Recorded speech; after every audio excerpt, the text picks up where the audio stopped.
Hey everyone, welcome to tonight's episode of Forging Fates. If you are new here, we are the New Age Geeks channel. We are building an inclusive space for people of all walks of life through the power of friendship, magic, and tabletop role-playing games. Tonight we have Forging Fates, a sober D&D campaign set in the critical role world of Exandria, following our adventuring party, the Fists of Fate. And as always, we are partnered with The Phoenix, a non-profit group building a community of people in recovery, aiming to end the stigma around the rehabilitation journey from substance use through a sober, active lifestyle. They have an app that you can use to schedule in-person or virtual events, including yoga, D&D, meditation, rock climbing, just to name a few. So click the link below to download the app and connect with the new community of friends to support your journey.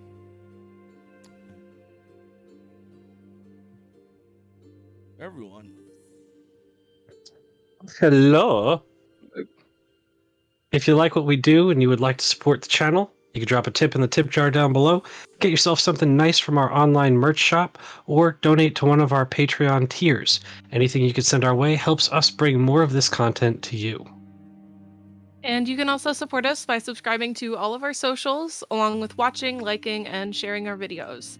You can become one of the New Age Geeks simply by joining our Discord or subscribing to our Twitch and or YouTube channels.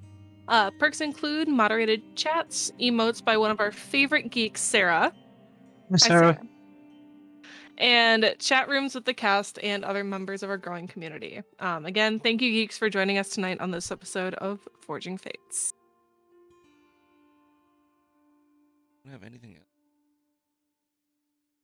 else. As always, you can catch our VOD on YouTube. We're doing a push on YouTube, so if you go out and try and watch those videos, help us get monetized. We're doing pretty well, and we'd love to have your support. Besides that,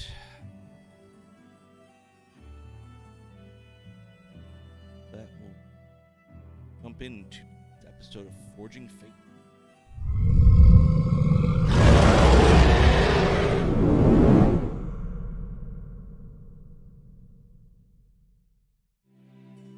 Okay.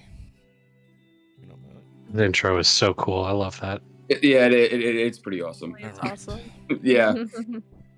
My volume any better, guys? So picking up where we last left off, this spent the better part of the 10 days they had setting up their new residence. Clover absconded to conversation with someone,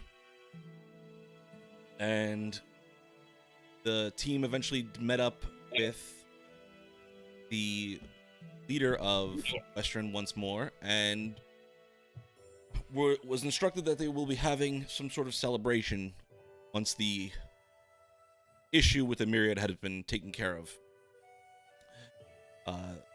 She also explained to the party that there is a new empress in Lyringorn, and that empress may have work for them, and the rest of the group saw a wyvern from the first rider of Lyringorn in the grounds of the Lord Mayor's estate. From there, has pretty much just got ready. Whisper got her club upgraded.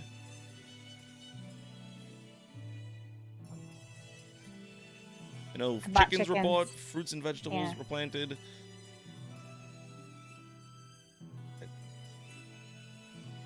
All right. So, as we pick up on the 9th day, all getting ready to head out onto the road, we're gonna just start a little fresh from the day. Who is the first one to wake up that day? Barely. What do you do, Gorman? As you awaken, you can instantly hear the heavy sound of wind and rain outside. Some sort of a storm seems to have come in through the night and is battering the outside. A pretty heavy downfall. Wind is just whipping through the small house.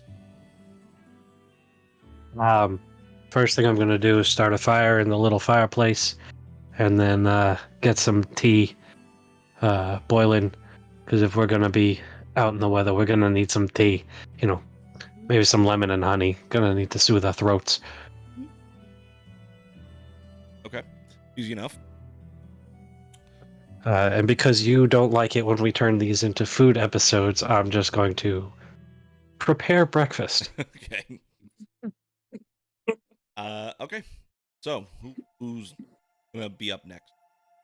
I'm up, and because I do love food episodes, first things first, Clover's going to go right into her new garden, and she got some already formed blueberries. I didn't really plan this out in my head, but I just wanted to cook.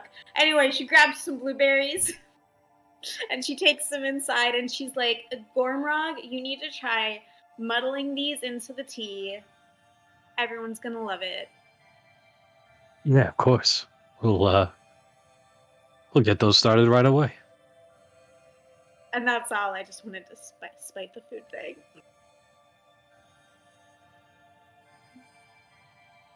Who's next? Me, I guess. Okay. Just sort of getting myself dressed for the day and putting on a cloak just to keep warm.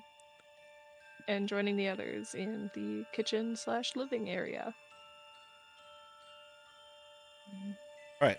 So, unless anyone wants to do anything specific, for simplicity's sake, all make your way into the kitchen living room space. Get ready, eat your breakfast, and get prepared to head out. No one has anything particular they want to do. We'll just kind of forward here. I wanna check on my chickens to make sure they're still alive. Okay, you head out, and it's downpouring at this point, but you go over to the little coop, and they roll a perception check for me.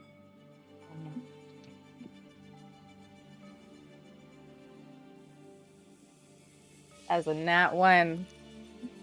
Oh man! All right.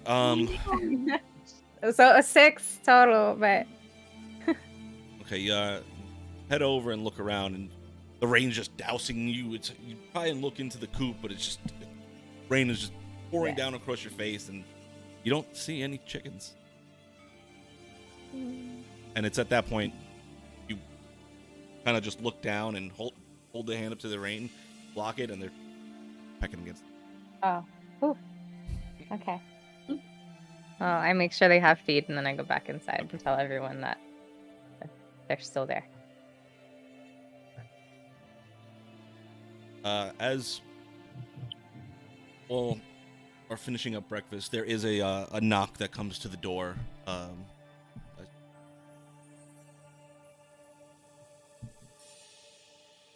I'll stand up and go to the door. Do we have a peephole on this door? Or is there like a window or something on the door?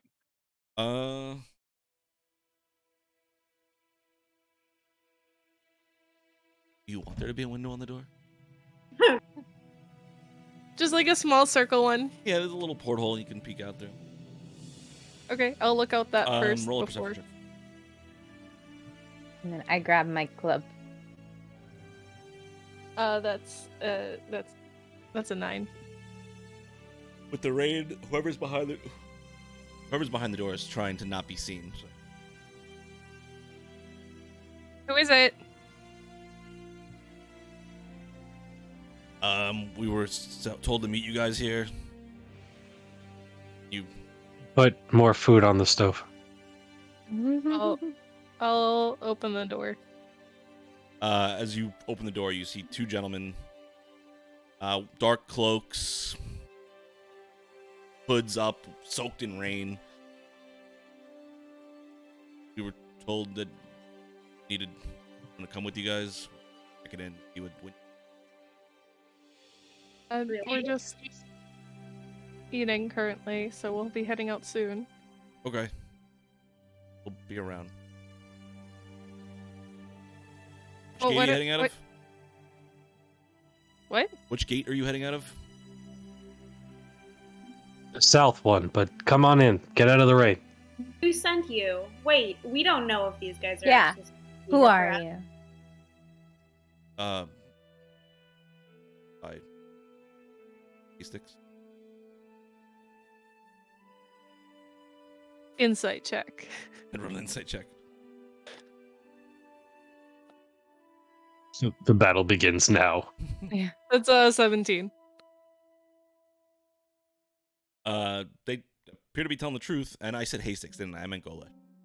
Mhm. Oh, Okay. That's well, right. that's weird because Golash told me that he was just gonna send you guys to meet us right at the gate at sunrise. Yeah, it's boring out though. Make sure we miss you guys. Oh, Sorry. Come over with a plate for each of them. You got names?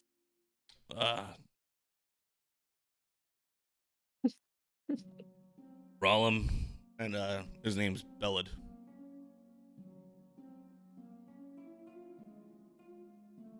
They take the plates and kind of just stand there and eat, waiting for you all. What are you good at? We're pretty sneaky. Like, we'll hold open their cloaks a little bit, and you see knives, their belt. Anything else? Just daggers on daggers on daggers. Yeah, just all the daggers. It's not actually armor, it's just daggers. You good at anything else? Just sneaky? In pick a good pocket. Because that'll come in handy. Bellad's pipes up. I play a pretty mean harmonica. Gonna be great in this ambush. We're excited. Me too. What's your name, Miss? I'm Whisper. Fritz kind of stretches his hand out to you. It's nice to meet you. Shake his hand. But I guess. I want to turn to Clover. Clover, you're around, right? yes. I want to turn to you and be like, is this the best help we could get? I think they're really just depending on us to do it ourselves, like usual. Can't wait to see this harmonica in action. I hope it doesn't hurt us instead. Are you saying this loud enough so they can hear? Oh, I'm trying to whisper, but I don't know how quiet I am. Yeah. The first guy, Rollum. How many frames? Rollum kind of just looks at all of you and we're still, a lot of the members are still helping clean up, so get things reorganized. So this is what we have for today. Sorry, we're not up to your expectations. You could prove me wrong, but we'll see. Hey, I'm just more of a creepy person myself. The harmonica has never spoken to me, so but I might like it when you play it. Oh, I can give you a little preview if you like. Okay. Kind of pulls out this perfectly, beautifully polished silver harmonica. It's got like this gold filigree across the top of it. He kind of taps it against his arm, licks his lips. He plays. I mean, it's nothing spectacular, but he plays a little. He can play it pretty well. Jaunty tune to get you through. Nothing phenomenal, but heard worse. I was half expecting you to pull out an actual harmonica. That would have been great. Had I known that was going to be a part of this, I would have. I would have brought my kazoo. Says Clover.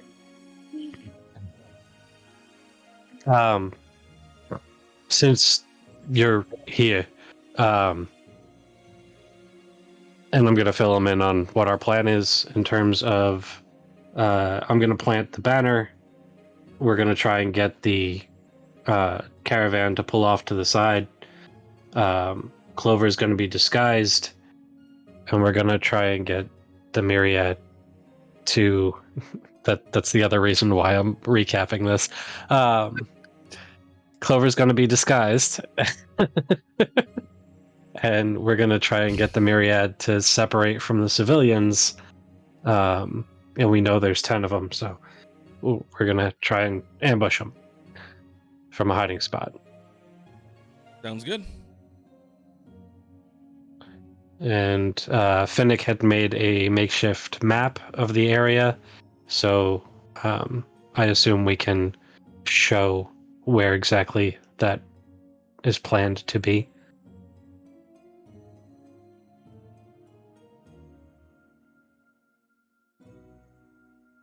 Said, I'm no longer eating. I'm just sipping my tea very slowly and just keeping an eye on them very closely. Okay. You looking for anything in particular, Tristan? Or?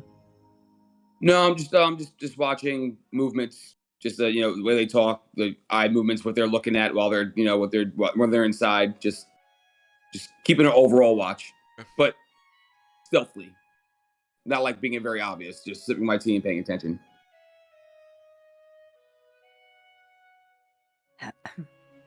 Okay, easy enough. What? All right, so you guys finish up your breakfast, finish up explaining the plan, and prepare to set out. You guys want to do anything on the before we hit the trail, or? Yeah, just like as far as the like discussing the plan part, I am suddenly very unsure of exactly what I'm supposed to be doing. So I disguise myself, and then we're supposed to be distracting the Myriad and trying to get them away from the people, to try and kill the Myriad and just the Myriad. Why do we think that there's people? Because it's a whole caravan, and they're with we were told they were with the Liger Lumber cart, but there were other carts and there were civilians in the caravan. The first writer of Larringorn told us that. yeah. So I'm disguised as like a cute little old lady or something. I don't know. I'll figure it out. But who am I going up to disguise? Like the Ligan folk? Pretend to be a member of the Myriad to give them a heads up. Just, you're coming to reinforce me. Yeah. Got it. Yes. And I just wait and ready to attack in the woods, right? Yeah. Thing 1 and thing 2, you think you can help guide the caravan off the side of the road? Maybe an accident on the first cart to kind of block the way? Yeah, we could set something up. Set up a little, maybe a pothole that they don't see coming. That could be ideal. You said it's raining heavily, right? Yeah. So would that count for me to use Mask of the Wild to attempt to hide under lightly obscured? Is it count as being lightly obscured or no? I would say yeah. I'd say you could. It's raining that heavily that you could go ahead and call it that. If we're out in it, yeah. I just want to make sure. Me too. Me too. Mm-hmm. So, everybody clear? Yeah, let's go. Am I hiding with them? I mean, I don't know. We're going to be hiding in the woods behind rocks, in the embankment on the sides of the roads, wherever we can find.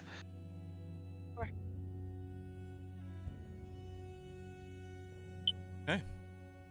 So, all gather up your gear, cinch your bags down onto your backs, and head out in torrential rain that has fallen western. You make your way down towards the southern gate. Pass by the stand watch there, and themselves doing their best to stay out of the rain. And you head out onto the open road. one of you go ahead and roll for me this day's worth of travel. First roll of the new year, guys. Who's going to do it? I already rolled today. Yeah, first roll of the year. Oh, did you? I got a nat one. That's setting us off right. All right. You know you're doing it. Okay. Somebody do it. 11. 11. And continuing the theme from last episode. I know. Nothing more. We don't need to speak it into existence. I passed it to you. Okay, as you head out, the weather doesn't get any better. If anything, Cool. it continues to get worse and worse as thunder and lightning echo throughout the room. Down the pathway. Isn't this great fighting weather? I love the rain. Yeah. I love thunderstorms. This makes me Don't- feel really badass. Don't Uh, mind the rain. I'm just not a big fan of thunder. Why?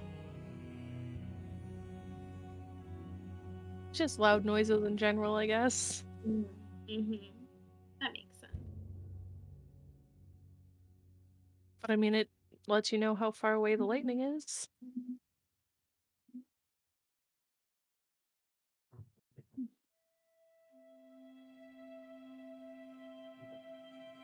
I like to imagine that they're big, giant feet stomping in the ground all around me. Fun. I want to see a giant someday. You know they're storm giants, right? Then that's exactly what it sounds like. I've never seen one. I heard about them. Every step they take is just... Yeah. Yeah. I want to meet a storm giant someday. We'll talk about that later.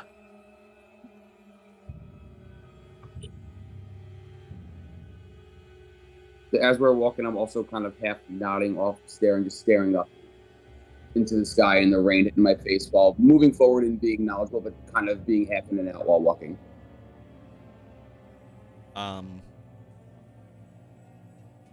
I will say, better part of the day carries out, and rain doesn't slow up at all. Makes it almost, it does slow you all down a bit. So the pathway does get muddy and it does slow you down. Make it through the day with little other obstructions. You kind of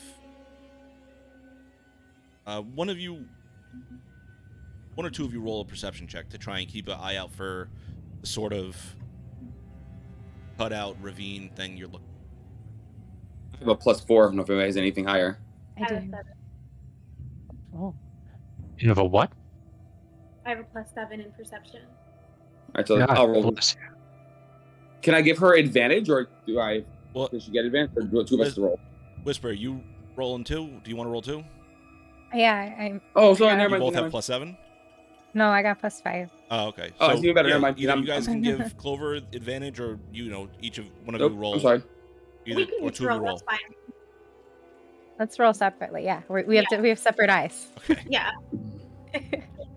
looking in different directions. And 23. Damn. Okay. an So 11.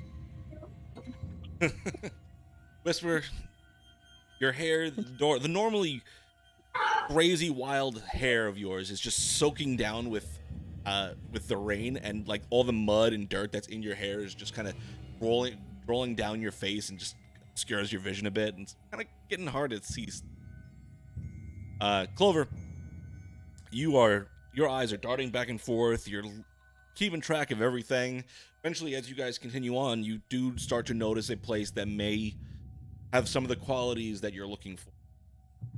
Getting ready to set up this encounter.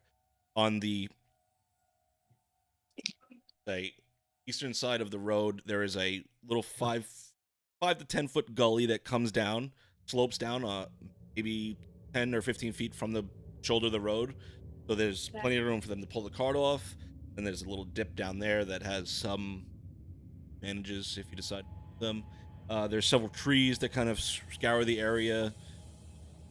But seems like this kind of spot may do for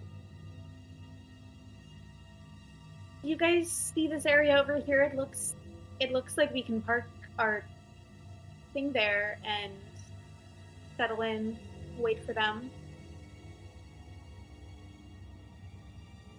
What do you think? So that sounds like a good idea. Be good to set up the banner somewhere around here. Where did you want us to dig the hole?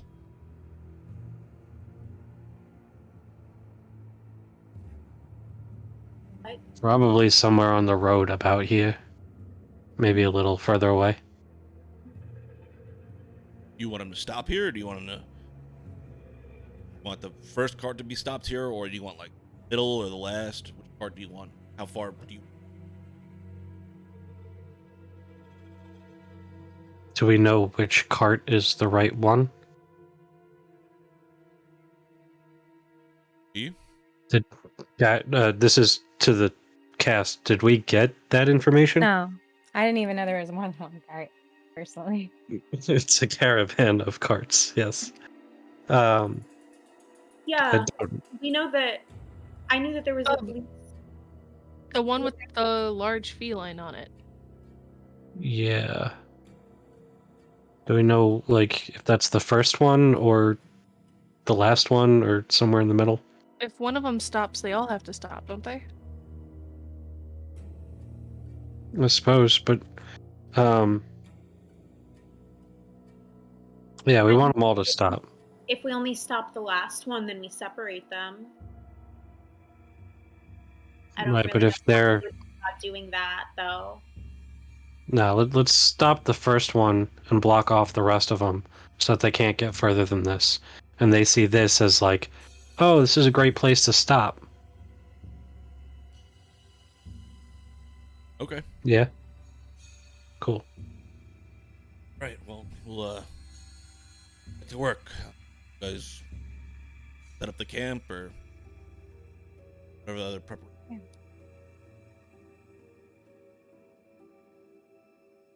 Go off.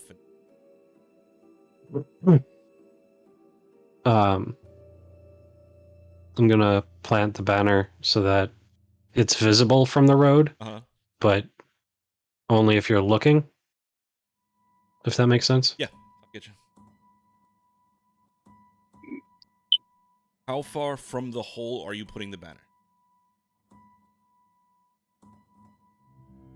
I don't know. Whatever makes sense. I mean, like, there's the holes here. Are you putting it like all the way back so you can't see the flag from the hole? What's the?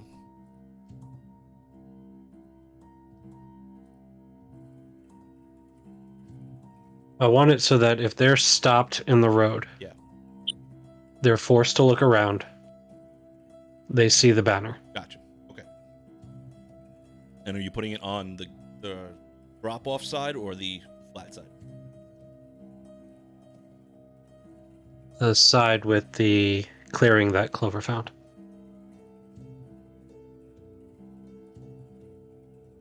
All right. So you plant the flag into the ground.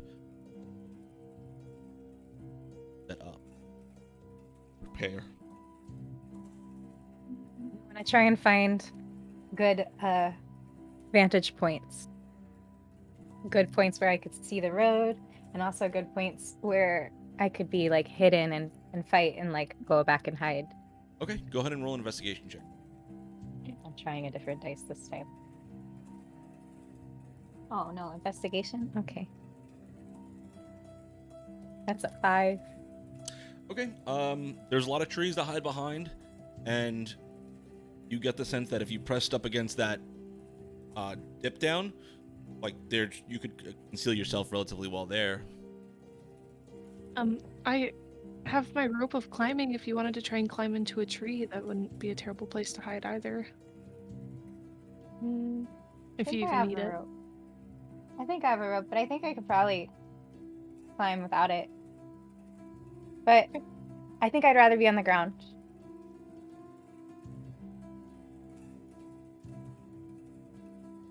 Thank you. Sort of spitballing here. Just kind of a little nervous. Me too. I'm excited. I'm not I'm nervous at all. I'm excited to fight. I'm just nervous because I have really bad stage fright, and I was never really the actress. And my sister did theater, but not me. So I just don't really know how I'm gonna pull this off. I think you've got this.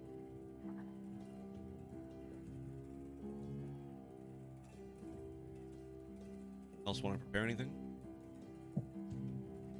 I'm gonna hide somewhere close to Clover. Because after seeing her go down on the rooftop, I'm gonna make sure I'm close by. Okay. Sid. And I'm also going to hide somewhere close to Whisper because I know that if anything goes down, I know where the action's going to be at. We know what's happening. Okay.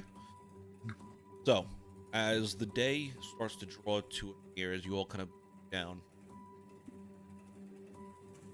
Whisper, roll a perception check.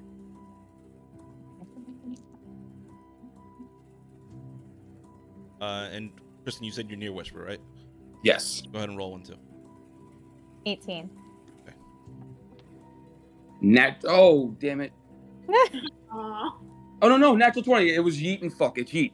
Natural 20. All right, cool. I will say, Tristan, you notice it first, but Whisper, you see it almost a second later. This small onyx black figure, about 6 inches tall, porcelain white dome base, begins to, like, how you guys are like hunkered down on the ground. There's like 2 or 3 of them that just like pulling up next to you guys, pretending to like follow whatever you guys are doing. Each one of them is just, they're like this weird black mix of hair behind its head. Each of their masks look a little different. One of them has like a star over one eye and lines that shoot out from it. Another one has like this circle that comes up and is a geometric pattern across its face. And as they get closer, you hear a little sound from each of them as they follow you in your movements. They low crawl up right next to both. And they just Hello? Can I help you? they look up at you. There's no like actual face to them. It's just this solid mask with this design on it. They look at you, and then they look back. 2 of them slow crawl as one of them stands up to a knee and just goes. And they just kind of fade away as they crawl up, and then reappear. One of them reappears on your shoulder. You don't even feel it there. It's so light. Mm-hmm. Tristan, do you see this? Yes, I see it. I'm Okay, good. tempted. Okay. Do we kill them? They're kind of cute. As you say that, Tristan, one of them fades away and then reappears in front of you, holding up a fist, like not actually angry, but like shaking his fist at you. Very animated style.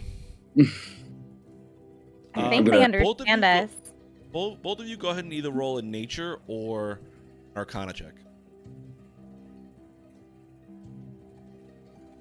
Okay.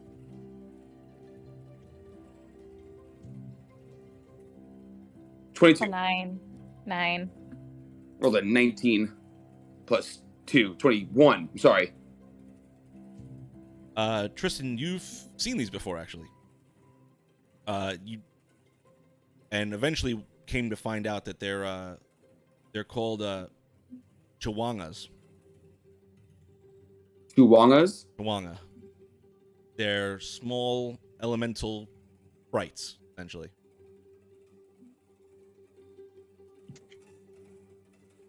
Would I know if they're friendly or not after knowing our mission? If they might be coming for help, or if they're just random, or They are, number one, they're very uncommon in the material plane.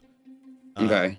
But they are like these benevolent little creatures. They're like spirits of rocks and like plants and flowers. What'd you say? I don't know if that was a sneeze or what. I coughed. Excuse me.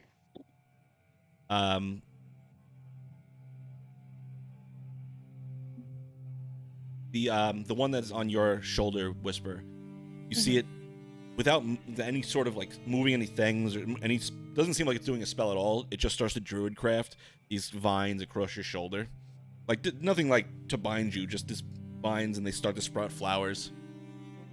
Wow. I can do that too. And I'm going to druid craft some vines out of my hands as well.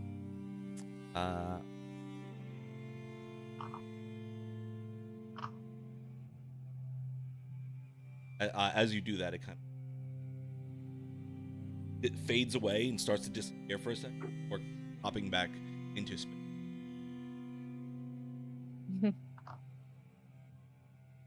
I want to lean down. So how many are around me? There's one on your shoulder. There's one that's on the ground between you and Tristan, and there's one in front of you. Tristan, you know what these things are? I do. I'm not sure what to do with them right now. I've heard of them. See, You know I if they just don't. can fight? Would I know if they could fight? Very unlikely that these. Then, from what I've heard, mostly they're just they're not very harmful. But I don't think they could be ties. Well, I'm gonna lean down to their level, and I guess the one on the shoulder is gonna lean down with me, and I want to explain to that, or I want to tell them it's about to get dangerous here. You probably don't want to be here right now, as I don't want you to get hurt. Go ahead and roll a perception. This is my d20s are rolling like shit today, so that's at 11. The one that's on your shoulder takes a step as if it's gonna step off your shoulder, and it disapparates and reappears on the ground in front of, as if it had just stepped there, and steps over to the other one that you had spoke to. It kind of puts its hand up on his shoulder, and the other one from in front of Tristan disapparates and reappears next to the other two. And they kind of look at you, Whisper, and go ahead and roll.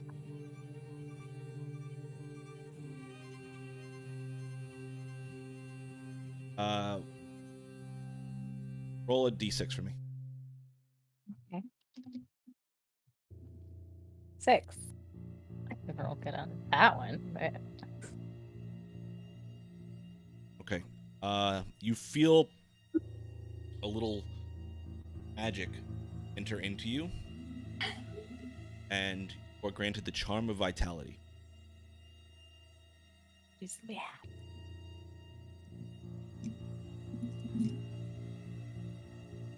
Gives you the benefit of a potion of vitality as an removes any exhaustion, cures any disease or poison affecting you for 24 hours. You regain maximum hit points for any hit die you spend. Ooh. And as that happens, they disappear. Oh. Whoa. Tristan, that was so cool. Are you okay? Yeah, I feel great. I never trust those things. Hi, they're so cute. as you say that, Tristan, one of them reappears in front of you, bent over, and kind of just like slaps its ass and disappears.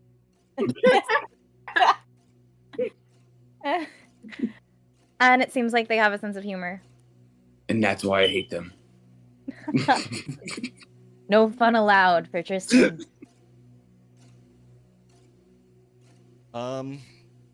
So that is going to just about the end of the day here, as all set up, prepare for night. Are you gonna set up camp, or are you gonna camp out where you are? I'm gonna camp out where I am. Ditto. I'll meditate. Okay. All right. So who's gonna stay?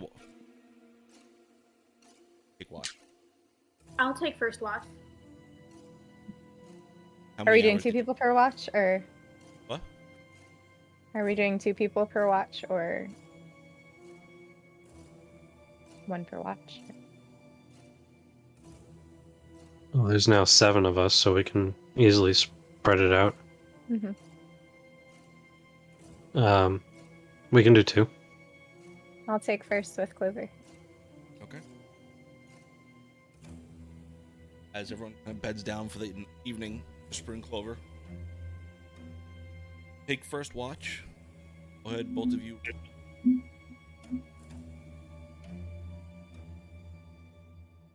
Uh, 18. 30, 20. Nice. As how many hours you guys on? I feel like it's usually like 2.5 or 2 to 2. 3. Yeah. Okay. Okay, so you two set up watch in the rain.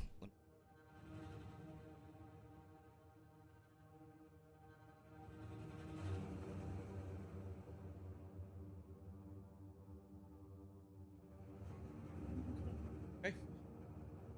As your watch goes on, the weather, the rain begins to taper off, eventually ending, and starts to warm up a bit, and the wind dies down a bit, but it's still there, just slightly.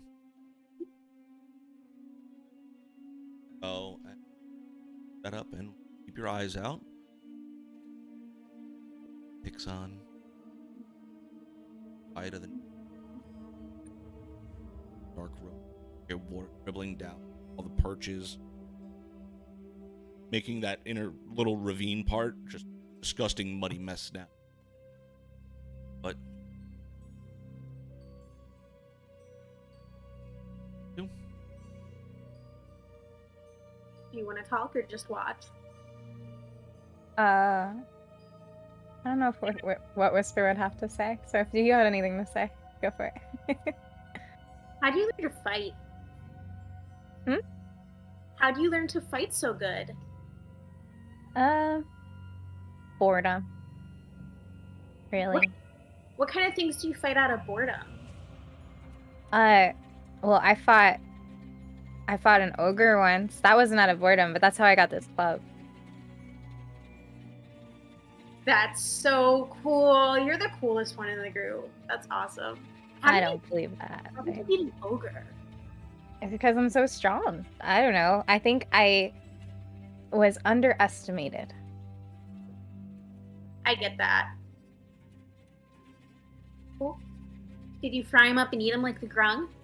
No. Okay. Well, there's always time for more ogres to eat. He kind of smelled bad, though. So maybe, I mean, sometimes there's food that smells bad that tastes good, so maybe. I don't know.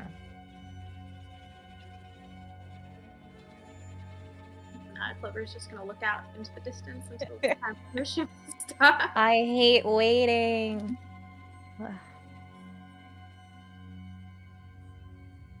your shift, who's got the next? So feasibly, I could take 2 because I only need 4 hours. If you want to. You take the next one. Oh shit, that's right. I only need 4 hours as well. I didn't even think about that. Wild. Team I wild.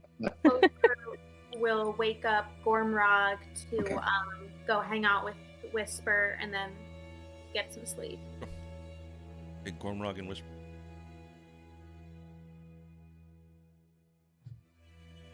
Dirty 20 again. There you go. I don't 10. want to say anything. N. Okay. As Already 10. as the next 2 hours tick by, Whisper again. Keep your eyes out. Much besides the light bit of rainwater kind of dripping down from the treetops. You do hear the sound of what you imagine to be wolves off in the distance. Howl, but it's far enough away that it doesn't. I don't think I'd be concerned to begin with. But yeah. Besides that, you guys have.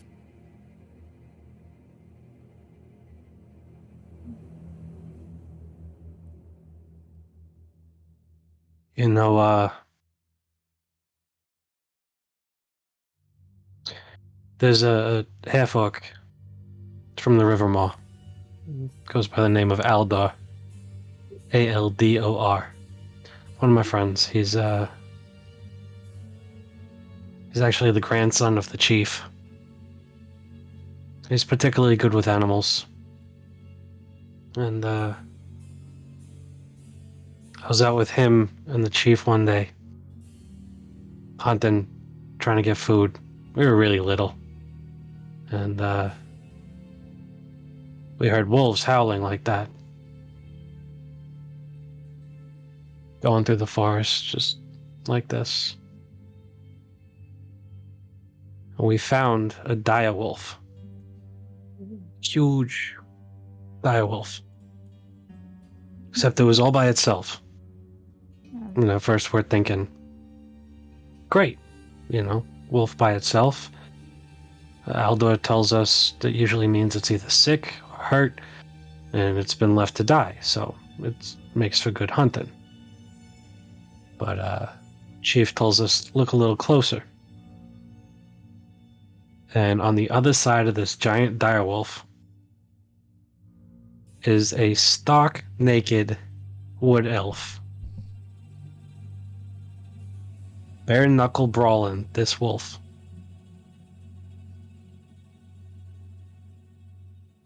I'm gonna point to where Tristan is resting and just. Well, I'm actually not. My eyes are closed, but I'm not sleeping. But they don't know that. That's why I say resting, because whatever form that takes is just. Yeah. It was the first day I met him. Did the dire wolf survive?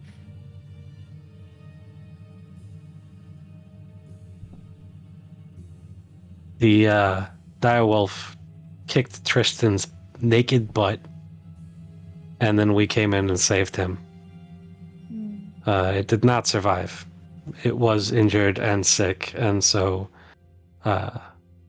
we fashioned him clothes out of its pelt, because he did not have any. Why was he naked? And that's a great question. We never really got the answer for that one. But yeah, that was a night like this. Does Aldor know anything about taking care of chickens? I have no idea. We'd have to ask him. He said he was good with He- animals. He's really good with animals. He's better than most people I knew. But it's been a while since I talked to him. Years. But if he's still with the tribe and we run into them, I'm sure I can make the introduction. Yeah.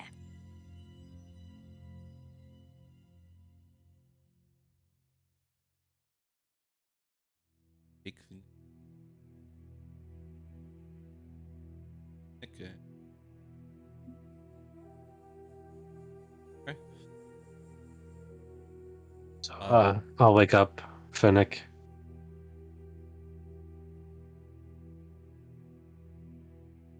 Hey, good morning. Your turn. Thanks. Anything? Rain. Don't know what else I expected. I'll wake up Tristan. And I will tell him, if you encounter any wolves, you should wear clothes this time. The same. This little the smirk. Just lean up a little bit just to show I'm awake.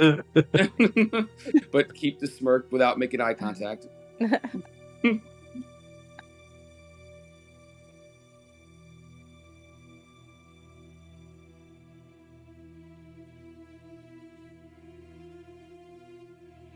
15. 14. With that, you don't hear a whole lot of it. Shift.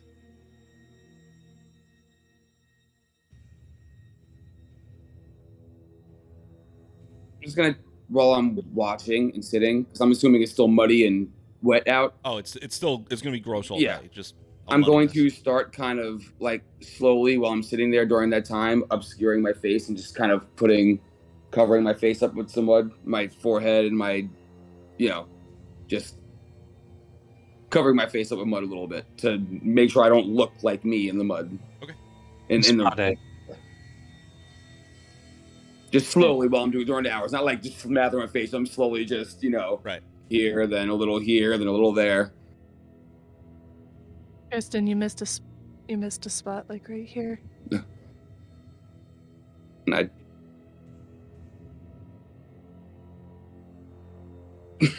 cover that up. I mean, I'll hesitantly sort of scoop up a little mud and like I'm practically reflective. And I'll allow it. slowly start to smear just a little bit of mud and I'll do these else. hopefully this helps a little. Both of you, I will check. For survival. 4. That's a 5. 23. I'm gonna be a pretty scary 19 plus 4, if that's 23, right? Or 24. Yes, that's 23. 23, 23, yeah, okay.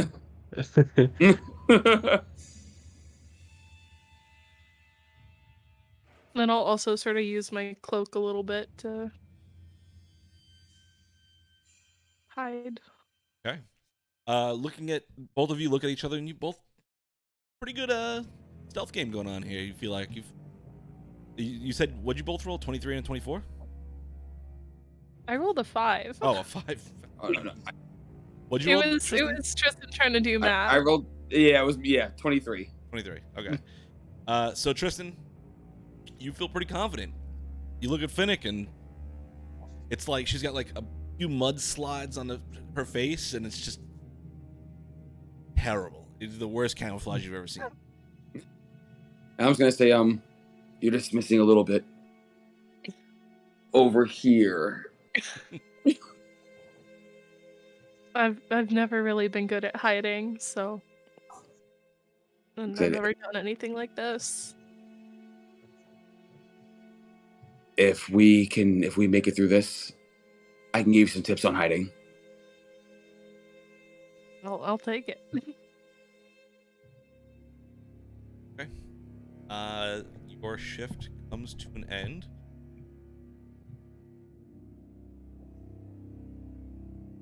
At that point, up the rest of the party for the next day.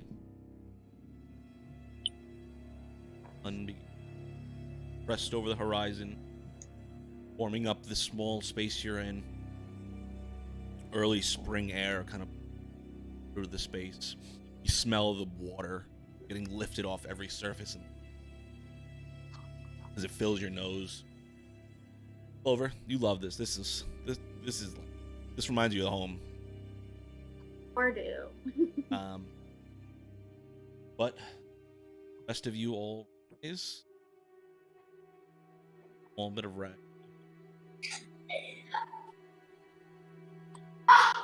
unless there's something anyone wanted to do in particular, I'm going to ask for stealth checks from everybody as we bunker it. Ambush. Nothing in particular. Is it no longer raining? It is no longer raining, but I'll say with the survival check that you rolled, you can take advantage on your stealth check because you are camouflaged well. Okay. Oh, unless somebody's doing something. What'd you say? Unless somebody's doing something. No, everyone go ahead and roll stealth checks if no one wants to do anything else. Yeah. 22. 22? Oh, sorry. Wait. No, you're good. You the 5. My bad.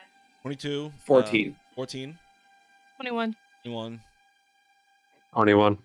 Whisper, what? 21. 9. Okay. So, amid the mud and leaves, there's a bright shock of orange hair. It's fall. Are you proficient in survival, Whisper? No. Okay.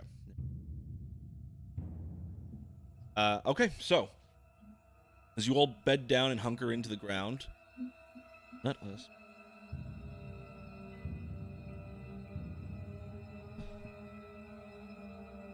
Okay. Whisper, where are you? Hey, look at that.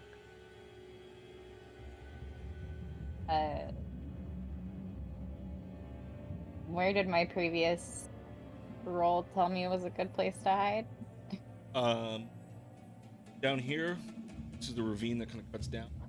Hide up against that ledge and get a good vantage point. You can hide behind one of the trees. Great. Yeah. The hill. Oh, and the street is that thing in the middle there? Yeah. This. Okay. Where did we camp on this map? Okay. Well then I'm choosing the tree and the top right. Where you are. Yes. Ormrog, where are you? Somewhere close to Clover. Clover, where are you hiding?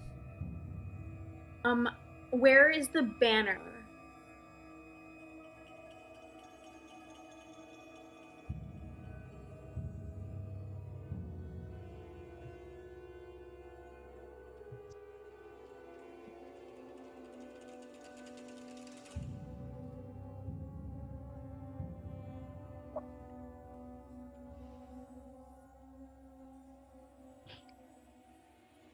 Okay.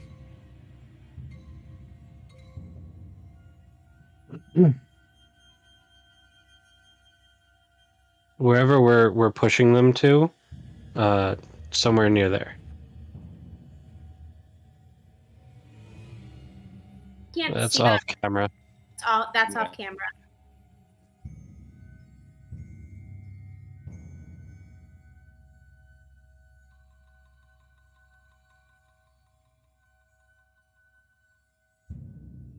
Go like up one and over one.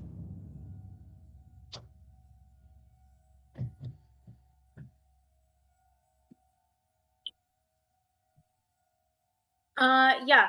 I'll be hiding behind this tree closest to the flag, so that when they go to check it out, I can disguise self and like go out to greet them.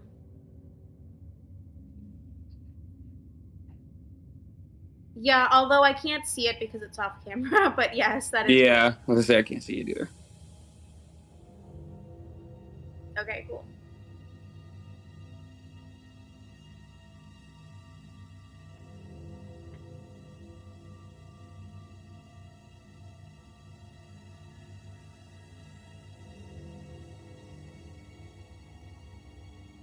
Yes.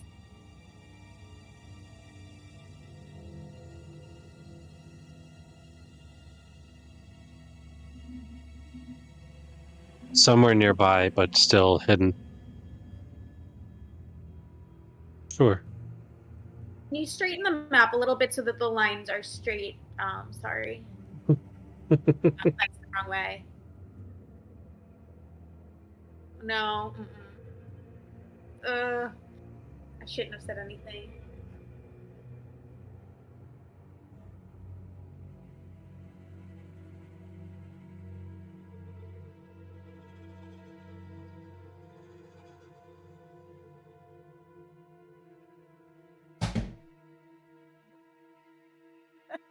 Alright.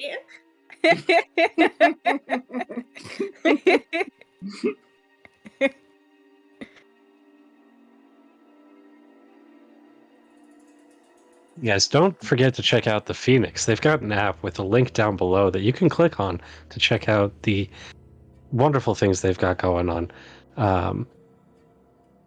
Joe looks like he's almost ready. But in the meantime, don't forget that they exist.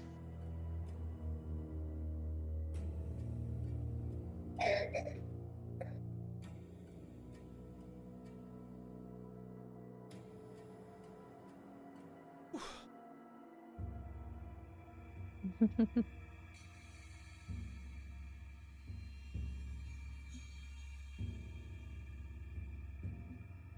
right. Thank you. Kristen, where do you want to be? I want to be close, somewhere in between Gormrog and Whisper.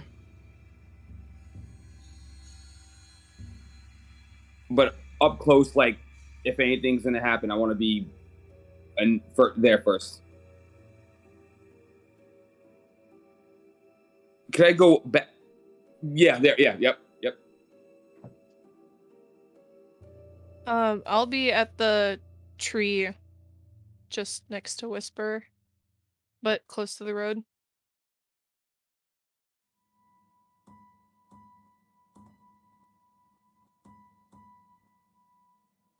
No, the other one next to it. Yeah. Okay. Hands. Me too.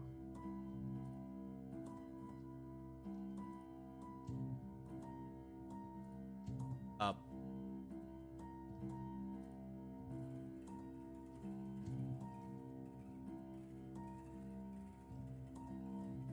Yeah, I can't see that. Or just off map here. Okay.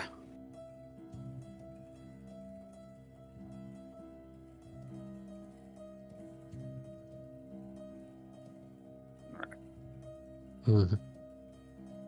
Okay.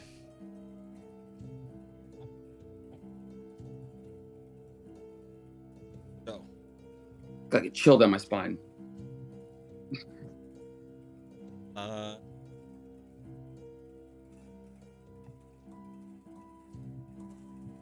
Kristen, Finnick, go ahead and roll perception check since you guys are close where they'll be coming.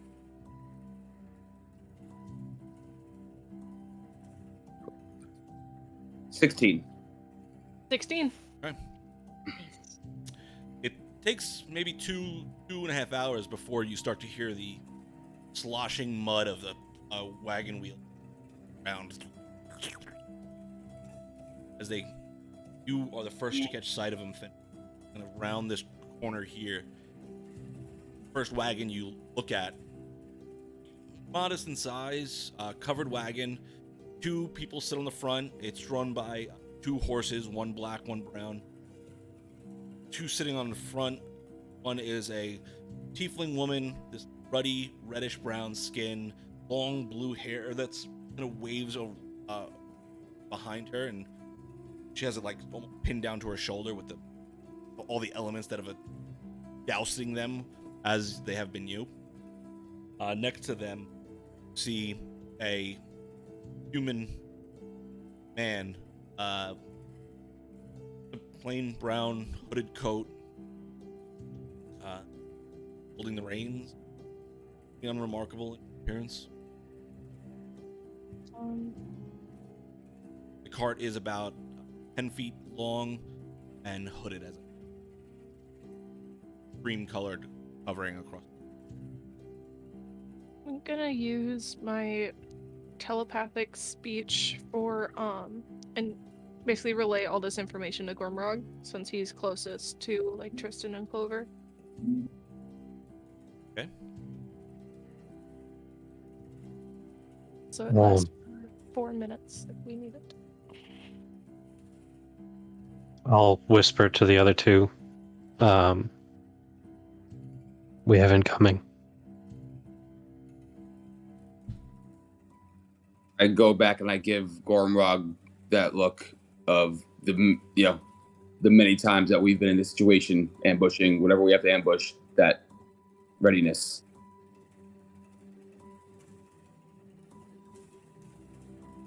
Carriages. Oh no. No.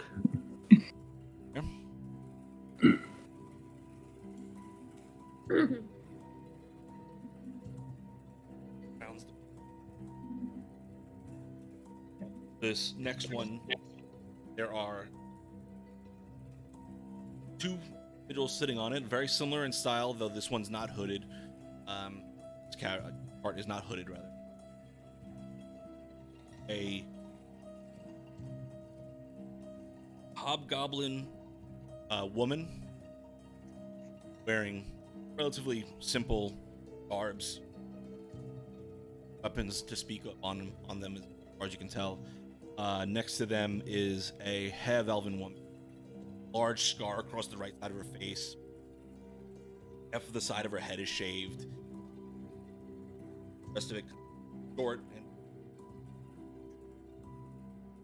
and seeming like it almost looks like she's trying to hide the scar. You can see the scar because of the impression you get from it.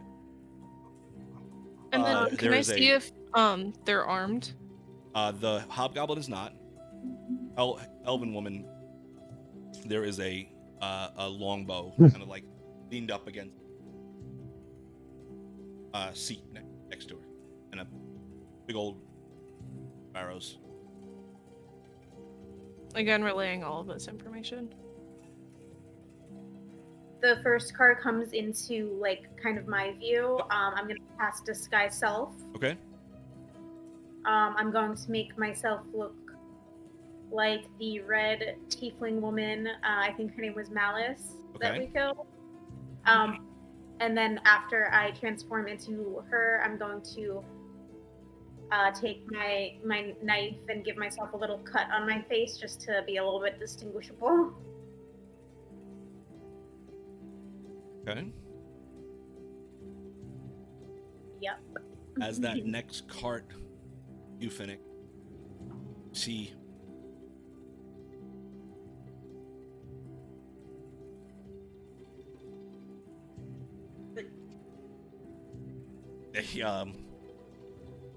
A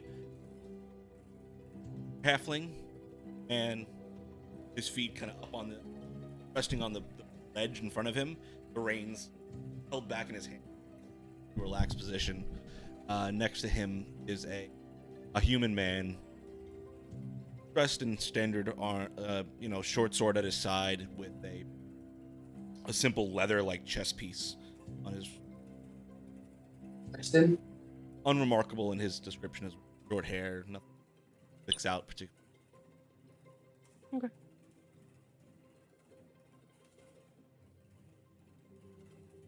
Do you say the halfling was manipulating the rein? Yep, the reins. Yeah, he's got the reins kind of like pulled up. Oh, I thought you meant the rain. No. Is it still raining, or It did is it clear not. up a bit? Okay. It's a little bit warmer as the day ticks on, and there is a little bit of haze coming from the ground as the rain is starting to evaporate, but it's not like sweltering or anything. As that fourth cart rounds the corner, it is nothing particularly sticks out about it. There are what looks to be a lot of cases stacked up in the back of it that come up maybe 2 stacks tall and fill the entirety of the cart. But there is a half-orc man. Again, that simple leather chest piece with a sword at his side, and the reins are being held by a halfling woman. Are any sort of like labeling or marks on the boxes? Roll a perception check.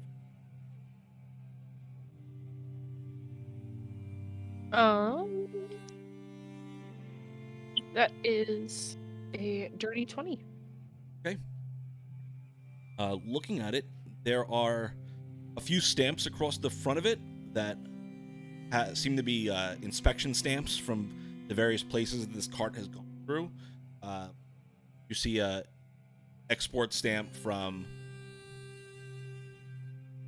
Jorhazian Empire, and then you see another inspection stamp for the Tal'Dorei Council accepting it. Port.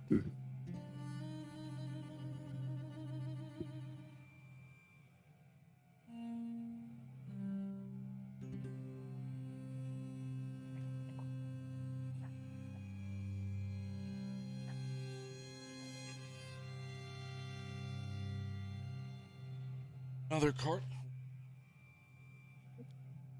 So many. There's so many carts.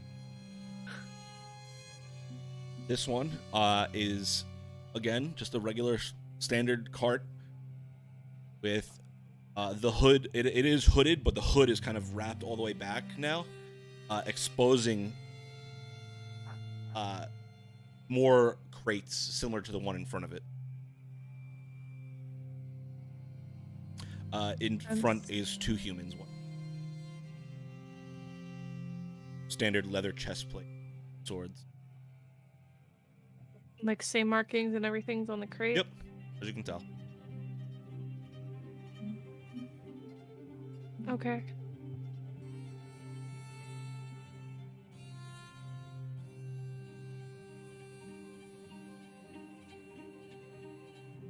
Whisper, you notice as it pulls up right to the point where it's going to hit that pothole.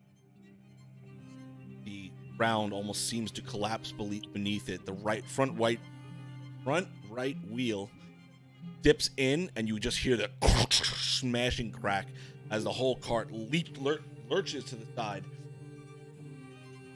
A few of the cases in the front tumble out and smash against the ground. Inside, you see some coin, a few weapons, and underneath, buried on top of all of that, you see like bags of corn kind of spill out. Bags of what? Corn. Does it have the juice?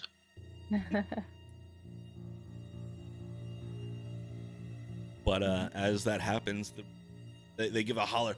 Hold! We got a broken wheel up here. That echoes down the alley of the caravan, and the two hop out and begin to make an attempt to lift up that cart to replace the wheel. Or Clover looks at Gormrod. Do I now? Do I wait for them to notice?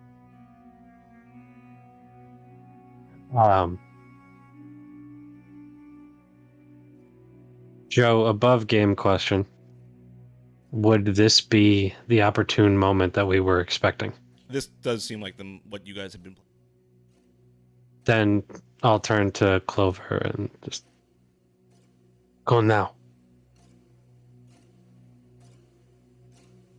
Okay. This seems.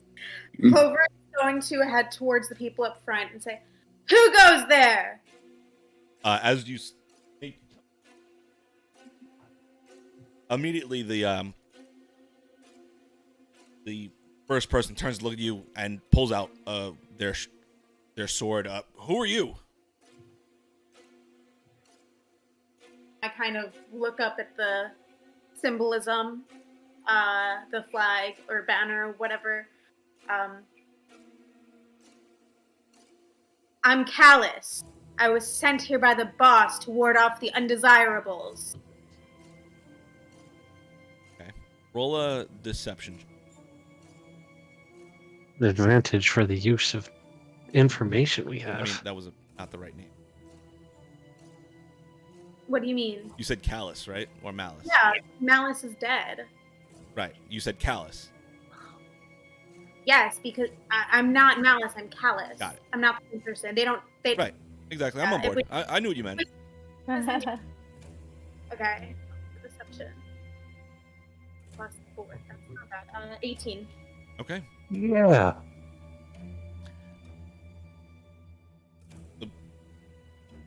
Who is the boss? What are you even talking about? Who sent you? What's the boss's name? Where'd you come from? Are you the clasp? And then she'll pull out her weapon. Okay.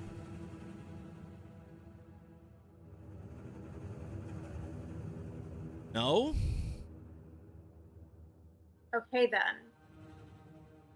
So, Redep sent you. Sure. Yes, we were placed here to make sure that the clasp doesn't interfere. I will say, Whisper, as this is happening, the hobgoblin woman looping around the back of the wagon come up, and you see her whisper something to the next caravan. As that happens, they disembark. One of them goes to tell the next cart and continues down the line. Mm-hmm. Yo, just confirmation. It's just these 5 caravans, right? All you see, currently, These 5 wagons. all you currently see. Prove to me that you aren't the clasp.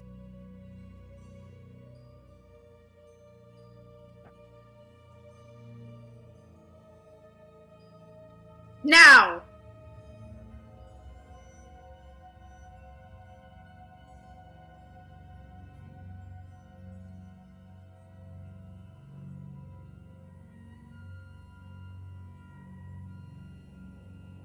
Hobgoblin woman stepping into the free line, try and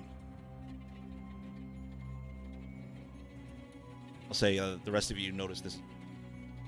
Mm-hmm. State your name. Why don't you tell us your name first, kiddo? I'm just gonna stab her. Oh, she's too far away from you. She's Oh, never mind. Hold on, can you point at you. the little blue thing? Okay. You. Okay.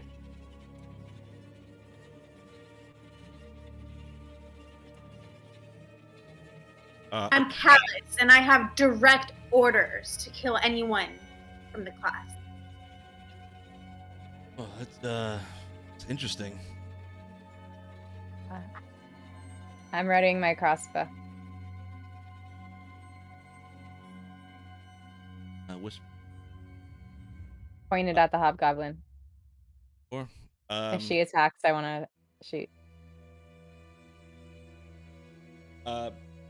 Clover, go ahead and roll a perception check.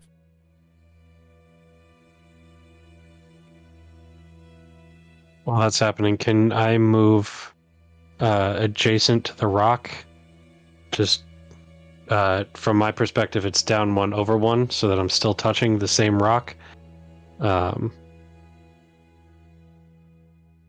Nope, not quite. Then in the other way. Yeah, I want to get slightly. Yeah, just right there. Okay. And just keep an eye on what's going on. Okay.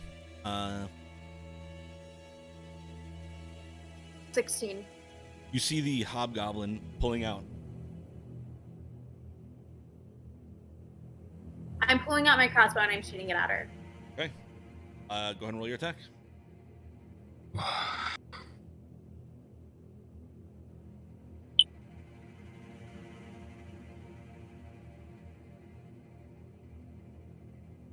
$16. That will hit. Go and roll damage.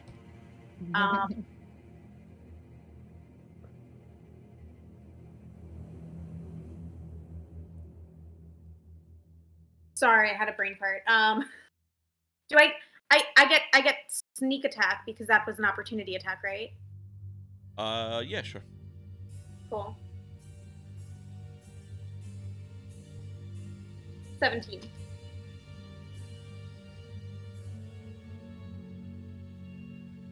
So 17 damage, and as I shoot, I like kind of like huff my arm, and I said, state your name! As the arrow sticks into him, kind of reaches up and pulls it out. See, that's the funny thing. Is we know who is in this. We know Redep's dead. Because 2 days ago, one you didn't kill came and found us, told us that they were both dead. So, you can only assume you are all the ones that killed them. Who is all? Well, friends are around somewhere.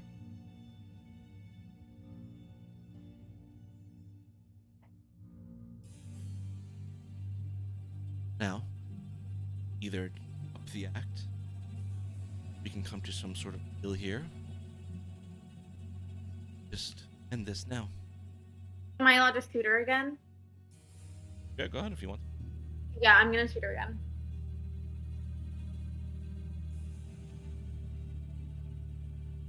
I don't think that one hit. +5. That was a 12. She, this time expecting the shot, she just kind of grabs the arrow out of the air. Snaps the tip of it. Fuck. Well, it's the hard way then. You like I think your boss. That, everyone roll initiative. I'd say that went well. I didn't know what any of us expected. Oh, actually, no, it's good. All right. 5.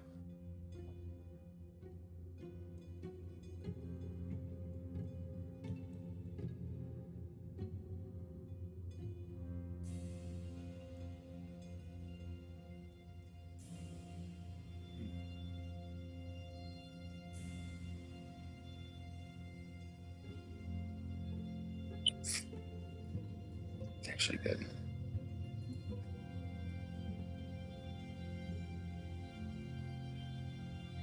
Got a 5, Tristan? Yeah. Okay, Rug, 17. over, 21. Christopher, 10. Nick, 4.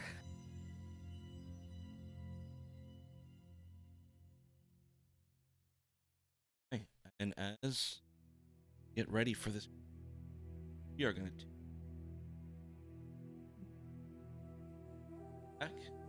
get into this.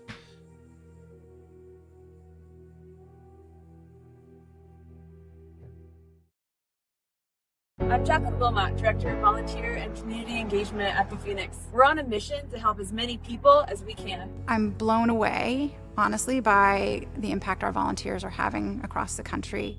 The Phoenix is yoga, it's art, it's hiking, it's music. So there's a lot of really exciting things happening at the Phoenix. Now, because of our virtual volunteer platform, we can take Phoenix anywhere. All they have to do is pick up that volunteer flag, and it's started.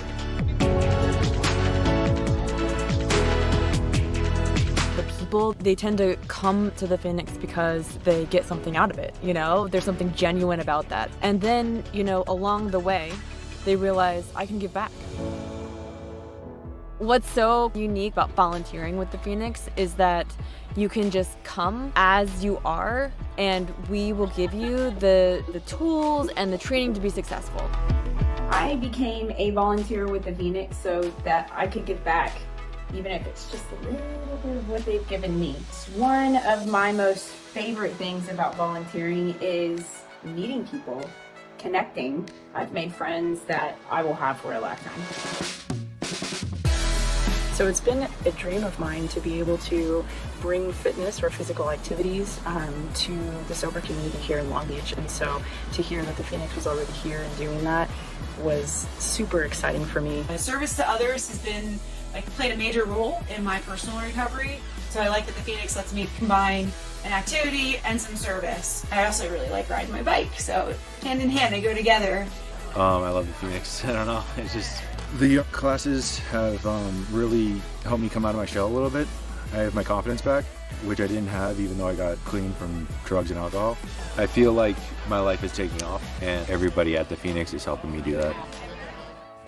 Once Phoenix has helped you rise from the ashes, there's this sort of natural response where you want to do that for other people. And the beauty of that is as soon as they find that strength and fortitude in their recovery, they're reaching back for the next person.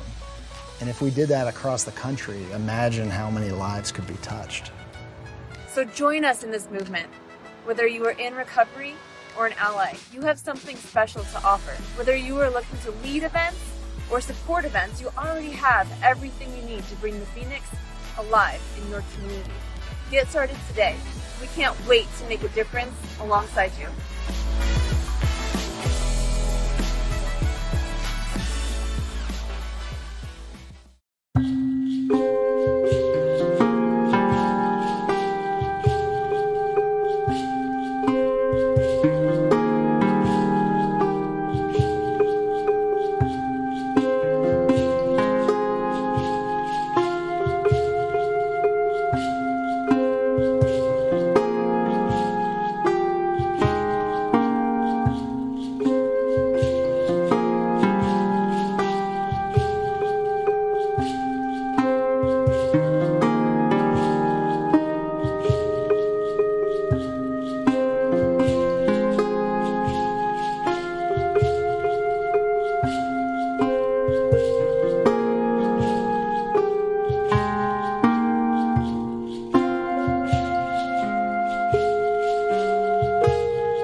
And we are back.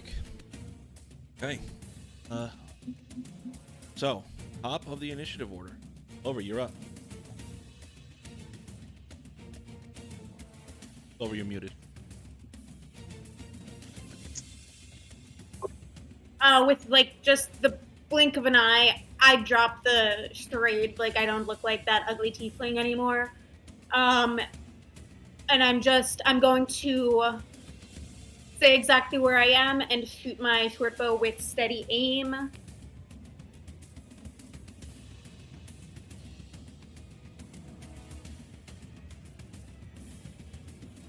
That's the 17 to hit. That hits. Oh. 14 damage. You let another arrow fly and it just slams into the hobgoblin's throat, ripping out a chunk of it. They are looking real fucking rough right now. My turn. Okay. The bandits. Oh, really? Okay. They rolled it. Yeah. How many of them? Yeah. Going at initiative 20? Yeah. Alright, do you want the list of people in order? No, I'm just trying to keep track of who's gonna die and who's still alive.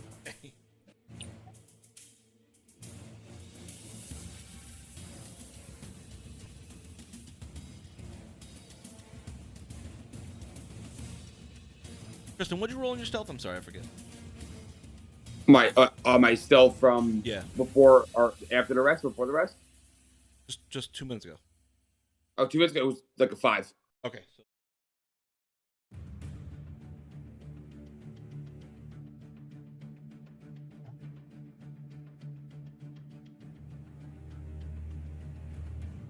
Whisper, you rolled garbage too, right?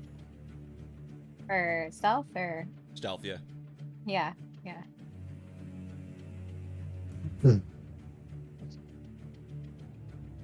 But also, so I readied my crossbow to shoot if she attacks. She hasn't attacked yet, so I haven't triggered my action, right?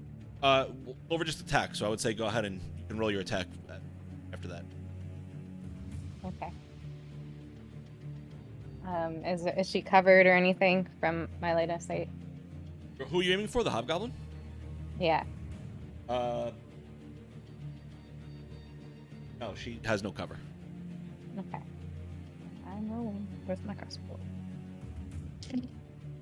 That doesn't hit. That's a 5. Okay. Arrow flies by her head, and she kind of just turns to look at you. Okay, so this first one is going Whisper. Their sword. That is a 6 to hit. That's over. 2 that are next to you are gonna attack with their swords. That's a natural 2 to hit. Okay. Second attack is 17 to hit. I'm shielding, so the first one's gonna hit me and the second one is not. Okay, cool. Nice. The first one does 7 slashing damage.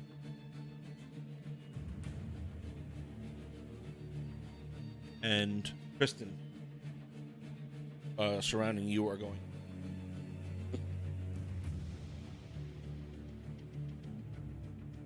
Have advantage. They are flanking you. Okay. So first one. That is a 21 to hit. That hits, Second I one assume. at advantage is 22 to hit. And Yep. The third one is a 15 to hit. Yep. All 3 hit, okay? That is 13 slashing damage. That's 13 altogether? Yeah, that's all 3 together. All right.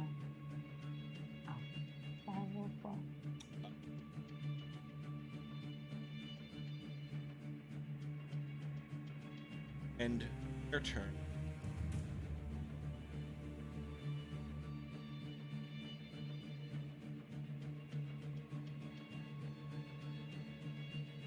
All right, Gormug, you're up. Okay, point to which one is Clover, please. Your hand is blocking all three of them. The one on the side by itself. Okay. Can I get to the other side of the one so I'm flanking with Clover? I have 40-foot movement speed. Okay. On the way, about halfway, once I'm past that tree, I'm going to use a dart and attack the red one. Okay. Go ahead and roll the attack.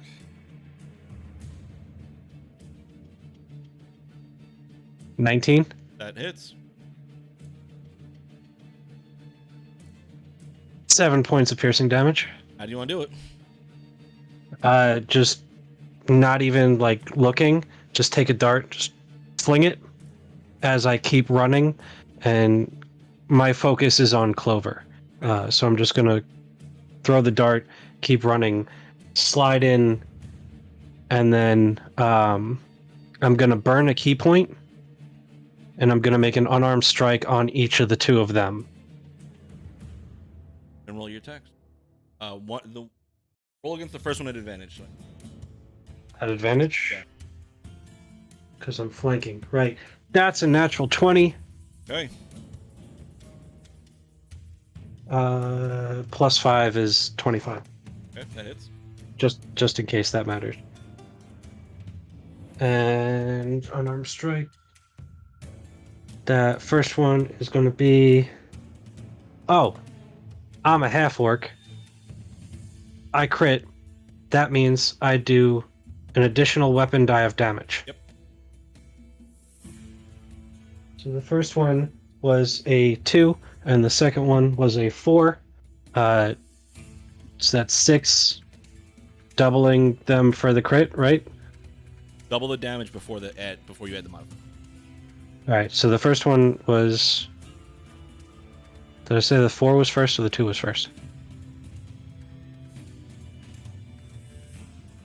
I think that we'll say the 2 was first, because I don't remember. So. CC saying the 4 was. Oh, I didn't see that. Thank you, CC. So 8 plus 2, and then plus 3 is 13 points on that first one. Okay, you rear back and punch a hole through that first guy's chest. The whole thing collapses. Jesus. And the second one, that is 13 to hit. That hits. Perfect. And that's going to be... It's a 1, so 3... 1 plus 3 is 4 points of damage to that one. And he is still standing. He's still standing. Please make a... Which one is this? Strength saving throw.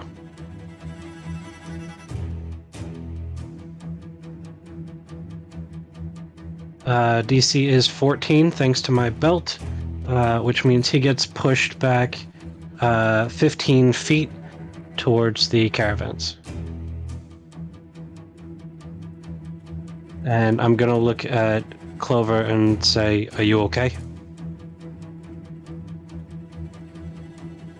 Ever. I didn't hear that, Taz. I'm sorry. Better than ever. Up is.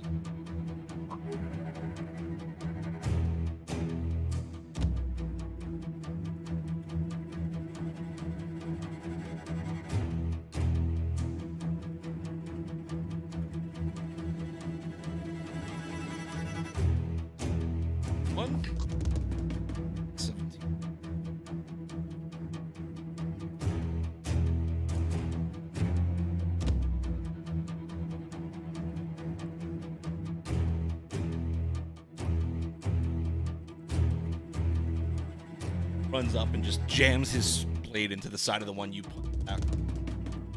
One rug. Mm-hmm. All right. Sorry, did he take out that guy, or he just hurt him? Still alive. Okay. I am casting Shillelagh on my club. Okay. I pull out a piece of mistletoe from my hair. And yeah, my club starts glowing and Thanks. vines come out of it. And I'm going to hit the one right next to me. Okay, go ahead and roll your attack. It's +6 to hit.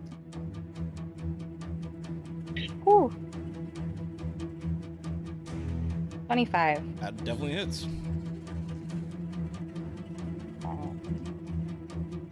What's this?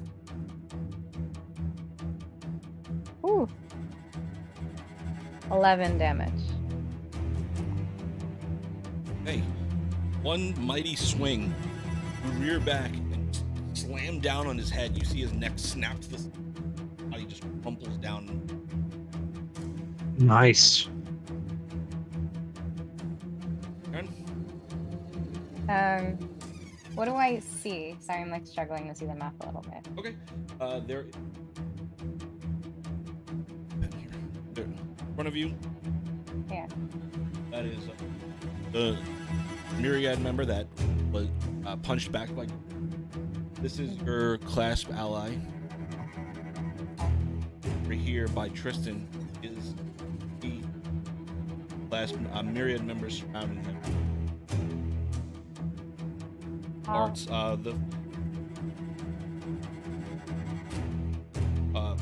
these two carts still have the drivers.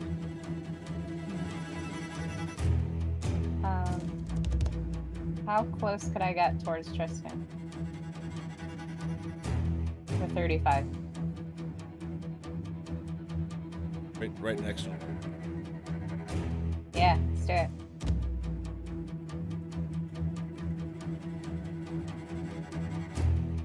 Then your turn. Yep. Okay, That's all I can Tristan, do. you're up. Right. I'm going to. My eyes are going to start flashing, and they're going to grow, and I'm going to go into a rage. Okay. Use my wild surge, go into rage. 3. So, an intangible spirit, which looks like a flump or a pixie, of my choice. I don't know what I'm going to go with a pixie. Okay. When choice appears within 5 feet of 5 feet of one character you choose that you can see within 30 feet. At the end of your current turn, the spirit explodes and creates within 5 feet of it. Any creature within 5 feet of it must succeed to do a dexterity saving throw for 1d6 damage until the rage ends. Okay, where do you want it to appear? So I want it to appear to the guy to my top. I'm looking at it to my top left. So right next to the tree to the left. Yes. And when does that explode? I just went away. 5 feet at the end of my current turn.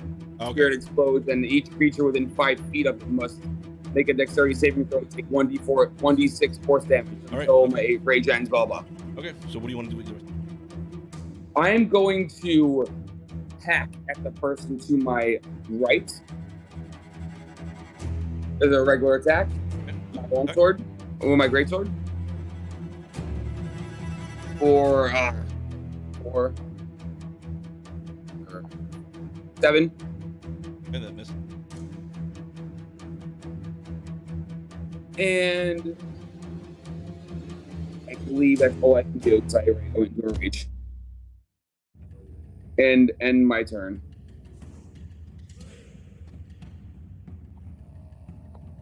So the pixie explodes? Yeah. So I didn't. Yes. What kind of save they gotta make? Dexterity. For a d6 if they fail. Am I within that range? No, you're not. It's only 5 feet, so. Yeah. So that's a 7 on the first guy and a 6 on the second guy. They both fail. All right, so they take D6 force damage. Do I roll it or do you roll it?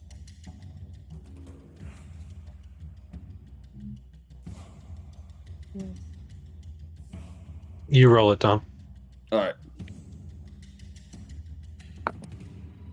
1. A small little pop, and this pixie explodes out, showering the two with this. But as long as I'm in a rage, that happens at the end of every one of my turns. So you summon additional another pixie 1 point. into existence every turn. Yeah. Right. This Finnick. So how many bad guys are around Tristan right now? 3? 3. 3. And me. Okay. And Whisper. I would like to I'd like to step out so I can get view of at least the 2 of them. Other way. And I'm gonna cast Chaos Bolt on the first one closest to me. Okay. Hell yeah. And that is a dirty 20 to hit. That definitely hits. Okay, and then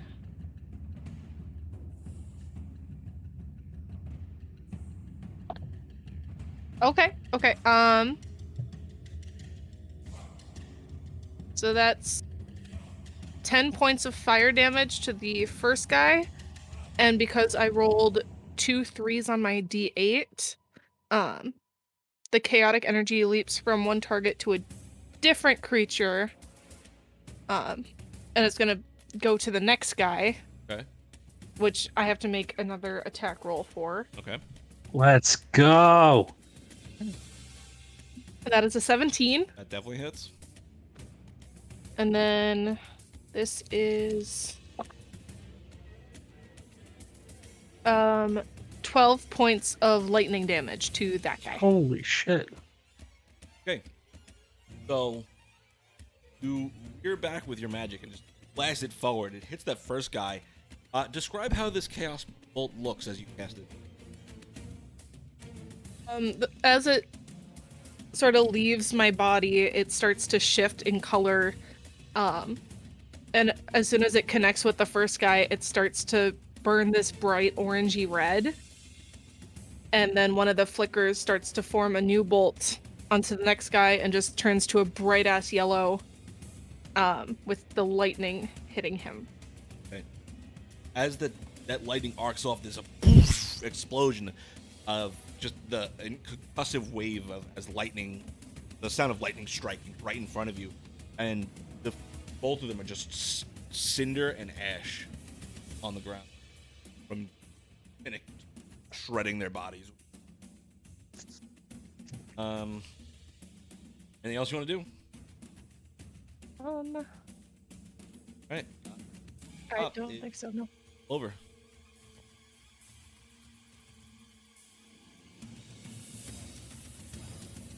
So he's left. He pointed. He's left. Up here. Okay, I'm gonna go right up to the one straight ahead of me in the street. And I'm going to stab him with my rapier with booming blade. Okay.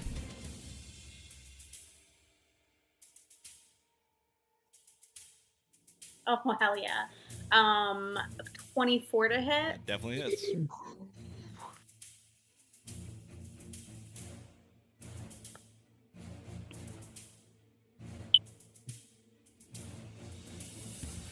So 8, 10, 3. Piercing damage is 13, and then thunder damage is 7. Wait, let me check my blade really quick because I'm only level 4. I actually...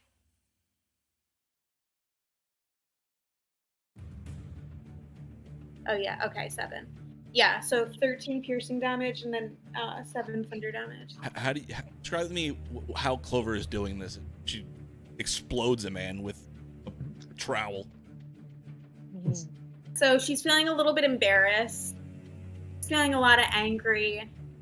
and she's really pissed off that the rain stopped, and she's just running. Like she's not even holding her rapier right. She has it like in front of her like this, and she's just running full force and guts it into it.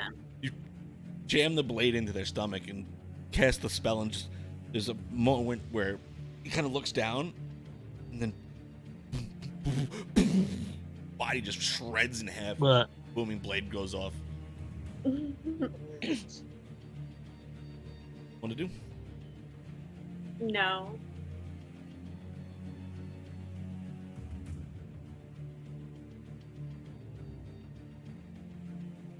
Going up his blades. Hold up his hands. Listen, whatever you want, you can take. We don't want any more issues here. What can I do? Help you guys.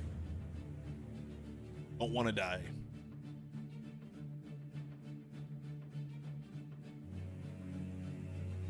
That's gonna be his turn. So, Romrog, you're up.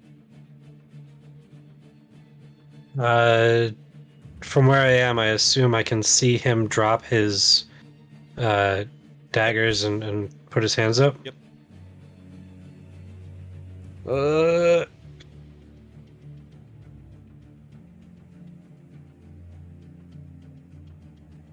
I'm gonna trust that Tristan and Whisper can handle him.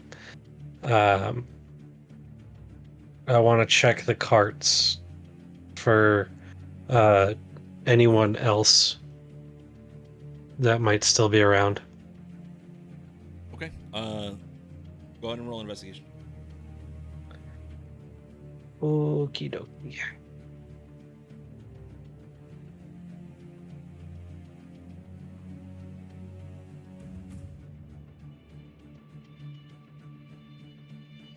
$14. Okay. You go ahead and just give a scan of the carts. And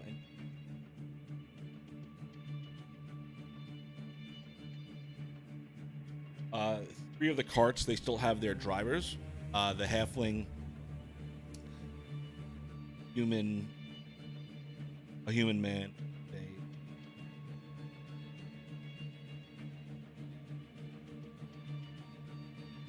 I think it was another. They are sitting there just clearly afraid of what's going on. Like, they have no idea. They seem visibly shooken by the events, especially the explosion of people in front of them. They just kind of sit there and hold their hands up and buy Gumrug. Do I notice any weapons nearby them with that roll?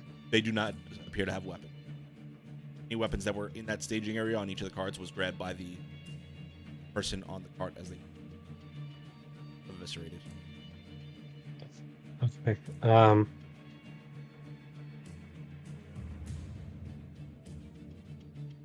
I'm just gonna chill out for now then. Not like attack or anything. Whisper, what do you? I see the man, or what is he? That half orc. I see him drop his stuff and be like, I don't want to die. I want to get up. I'm short, but I'm gonna still try and get up to him. And tell us what you know. About what? What do you want to know? Happy to help. Are you part of the Myriad? Is anyone else here part of the Myriad? Roll a persuasion check. Make my... If he really wants me to, I can make my teeth grow into fangs. You can make a intimidation check. Yeah, okay. That's what I'm going for. 16. No, I'm apparently the last one. He looks at the people, the charred remains next to him.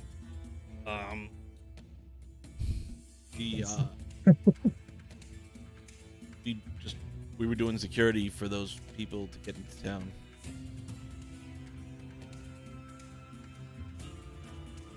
Are we out of initiative or still in initiative? Say that again? Are we out of initiative or still in initiative? Well, that's what I was gonna ask. Tristan, is there anything you wanted to do? Well, I was gonna say that while she's being intimidating, I'm also in a rage, so my eyes are glowing and my fangs are also out, and I'm in a. So I didn't know if that was gonna contribute to that. They're assisting. Yeah. Oh, okay. Okay. All right. So is anyone gonna continue the combat? Just no. Okay. No. What do you want to do, Clover? No, I'm down to still hit people, but if that's not what we're doing, then that's fine. Well, are there other people to hit? Okay. So you were sent to protect the caravan? We ingratiated ourselves into their service. So you were not sent to provide reinforcements? Well, we're coming to Western, yeah. But we I think you need to be fully honest with me. I'm gonna go. Who do you work for?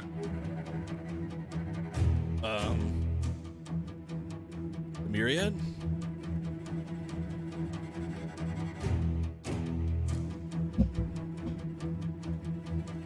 I cast Charm Person. Okay, what kind of save they gotta make? Wisdom. Wisdom? Mm-hmm. 14. He saves.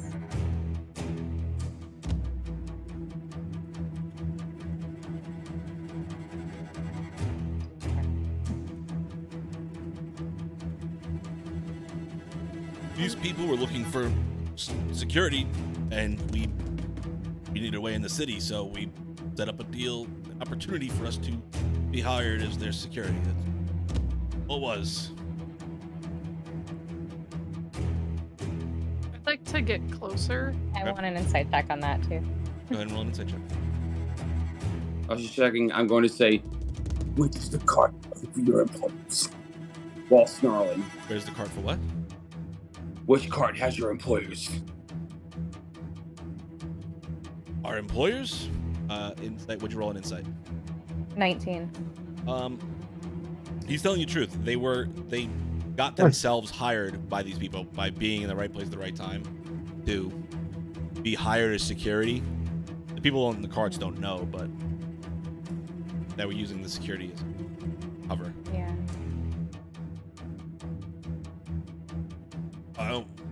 I don't know what you mean, man. Who just killed our boss? Looks towards the hobgoblin woman.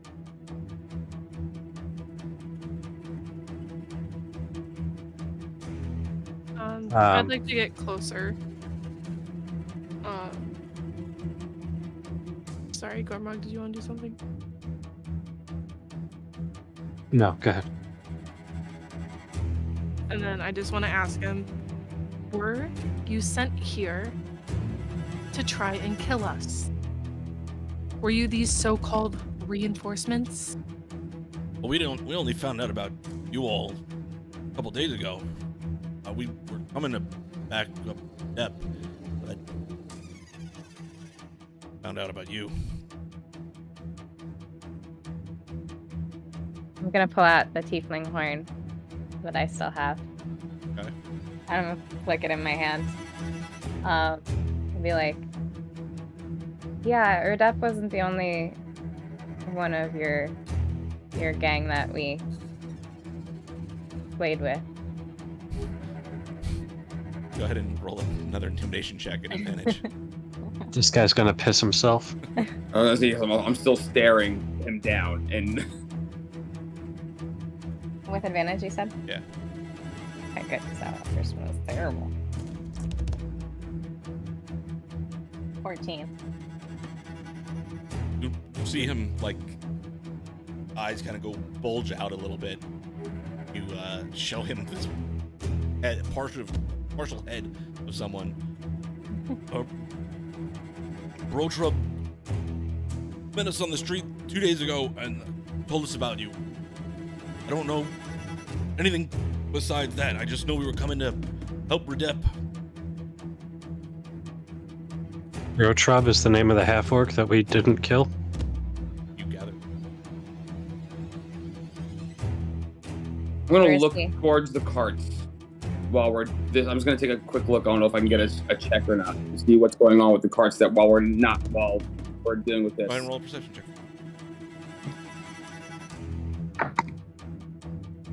12, 13, 14, 16. The three Nice. drivers that are still on there, their hands are like up as Gormrog is just kind of standing by them. Wide-eyed with terror. They have no idea what's going on. We're The the other bad cards guys. Just because we are bad guys does not mean we are bad guys. They're all Where eating, is the half-orc? What are you saying, Clover? while they're all interrogating, can I just start rummaging in the dead people's pockets? Sure. Go ahead and just I'll say for all of them, just go ahead and roll an investigation check and advantage.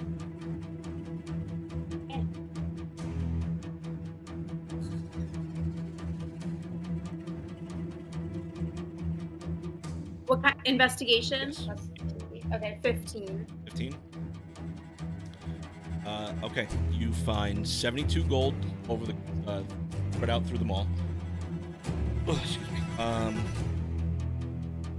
You find a key on one of them that just seems very nondescript.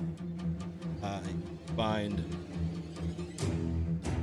a spell scroll on one's body for the spell heroism. You are able to gather a chain shirt off one of them. You find a ruby. Gives off a faint bit of glow. Find a little jar, almost a beaker of, appears to be like ointment or medicine or something.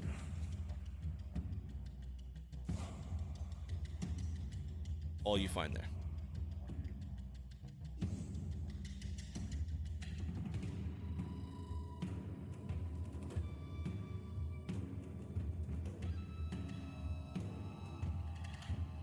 Ruby, and then I'm gonna go up.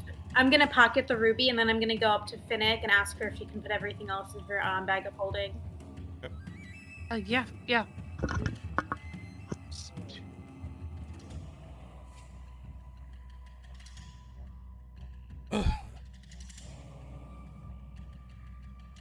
What else do you want to know? Where is the half-orc now?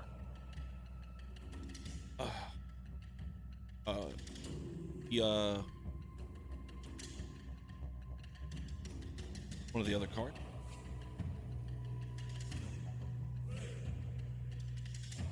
Carts? Yeah, the big one. He took men and pulled off miles back.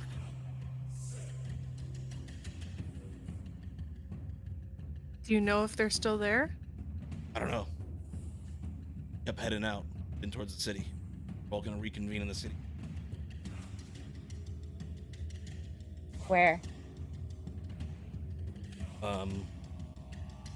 Get a plan to just meet up. Statue in the center of the city. Gather intelligence those few days to find out a better place to set up shop.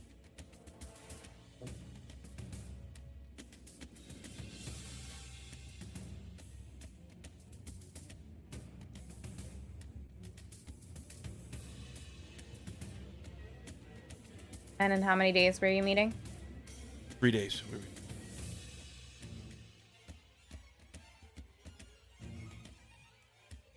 Can I just take a look? Do we see if like any?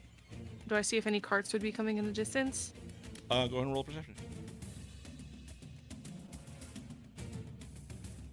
That would be a 14.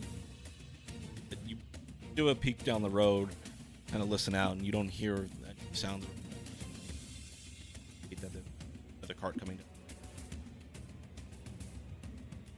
What did this cart look like? It was big, silver colored, a big golden lion on the side of it. Were there other carts? That was the only one that pulled off.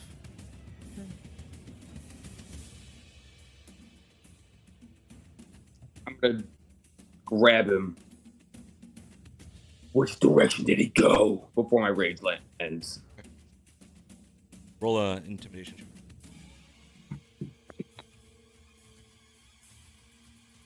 Six.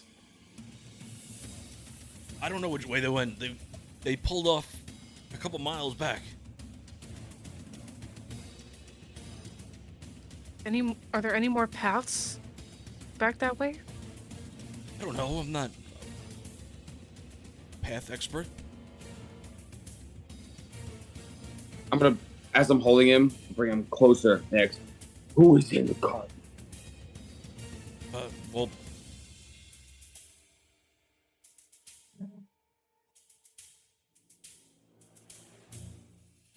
Rotra jumped in that cart, and there were two other guys, names at the time, but that's all I know. And just there was a ton of wood in the back of the cart. That's all I saw on it.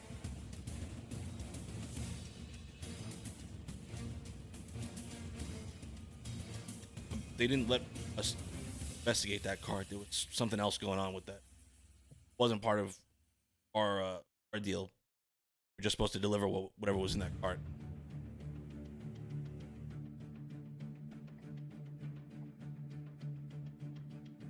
Where are the two members of the clasp? They're back with Clover, just kind of like picking through the little bits of stuff that fell on the ground, looking at the bags of corn and trying to find anything inside. Stuff that fell to the dirt. I was gonna see if they would be interested in just rummaging through the carts and seeing if there was anything of note in them that might help us, help the clasp, help, anything of interest. Yeah, they both agree. Okay, yeah, we'll start tossing them. Just about a half hour. We'll bring anything we find. And I'm gonna keep an eye on the drivers. I want to yell to the rest of this. So what do we think, y'all? Should we kill him? I'm holding him by Keep him? neck right now. Yeah. Keep him so he can help us meet up with the other car. What are we feeling? As you say that, he kind of... I'll take you to where the other cart pulled off, but that's all I know. I know it's the last place I saw it. Yeah, take us there. I shakingly drop him. Wait, you guys don't have any sending stones or anything like that with them, do you? No, we didn't have anything like that.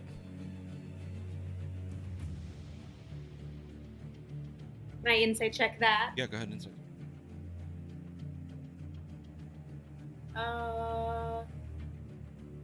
14. Say he doesn't seem...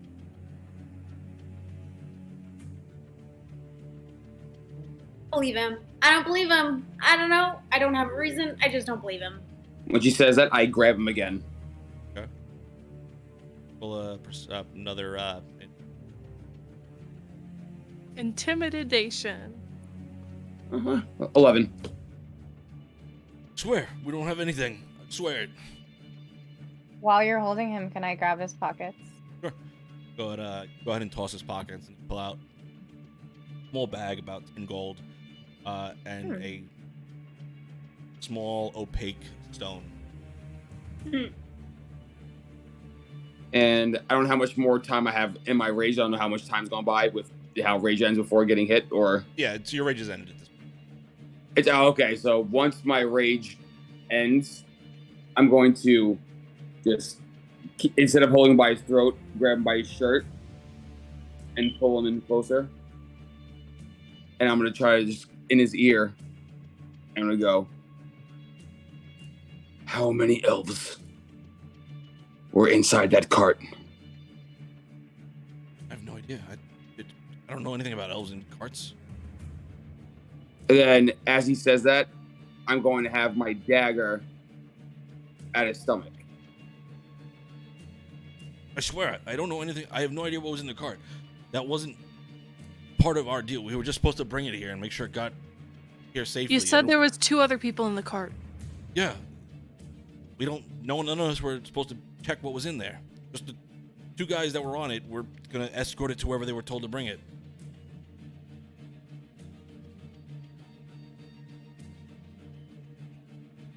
You lied about the sending stone. Is that what this is?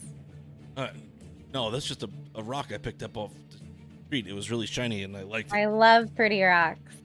Take it. It's yours.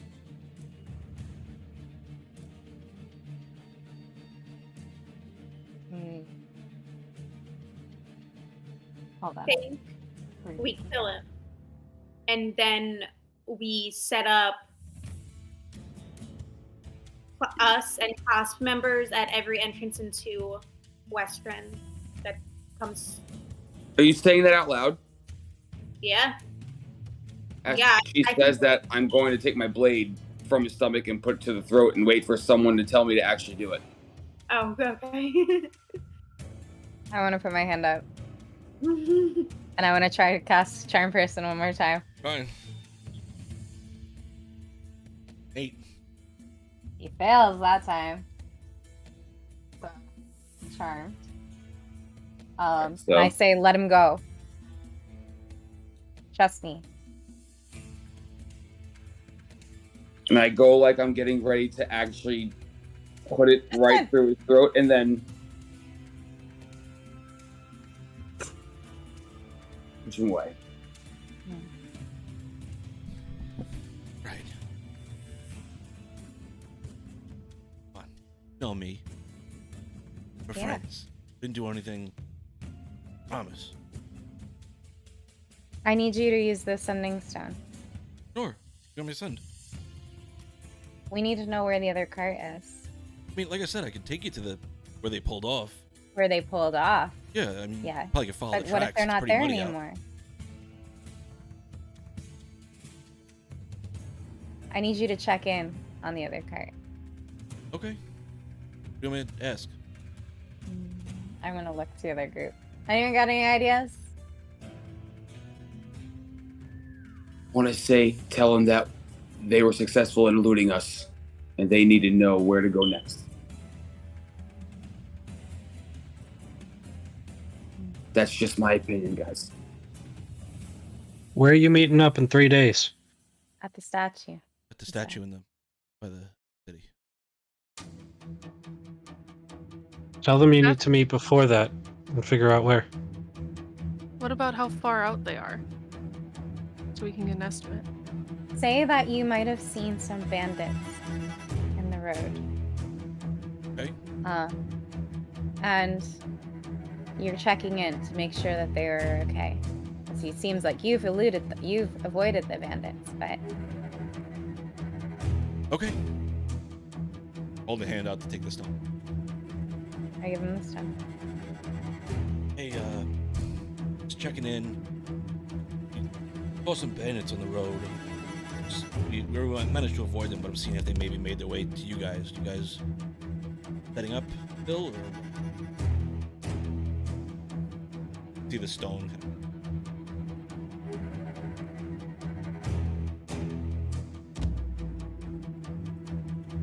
Right. He said that they haven't seen any bandits. They're just getting to the cave now. Whatever. Who is he? Was Broachman. But they're setting up cave, I guess, as a fallback space.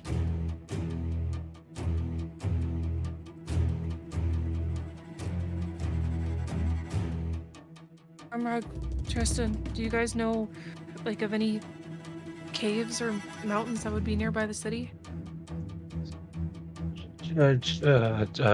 Joe, do we? Yeah. You can roll survival checks to see if you came across caves at some point. Yeah. Dirty 20. Okay, I was rolling it. Natural 20. I swear to Why? Swear to God, I'll put my camera on right now. We know all the caves. I am not. I will say, based, both know the area around here relatively well, having spent some time out in the fields. You are familiar with a few caves. There is one in particular that kind of tickles your mind that if they're going to set up as some sort of long-term encampment in the area, in a cave, maybe that one. That's the only one that would kind of be big enough to set up any sort of long-term situation in. Yeah, long-term encampment. They're probably at the that one cave. Tristan, you remember the one that has like the little hole in it? Looks like a butthole. Oh, the one we spent the worst night. Yes, that one. Yeah. Yeah. Okay. Yeah, we know about probably which one it'll be, unless of course there's ones we don't know about, but I doubt it. How far is it?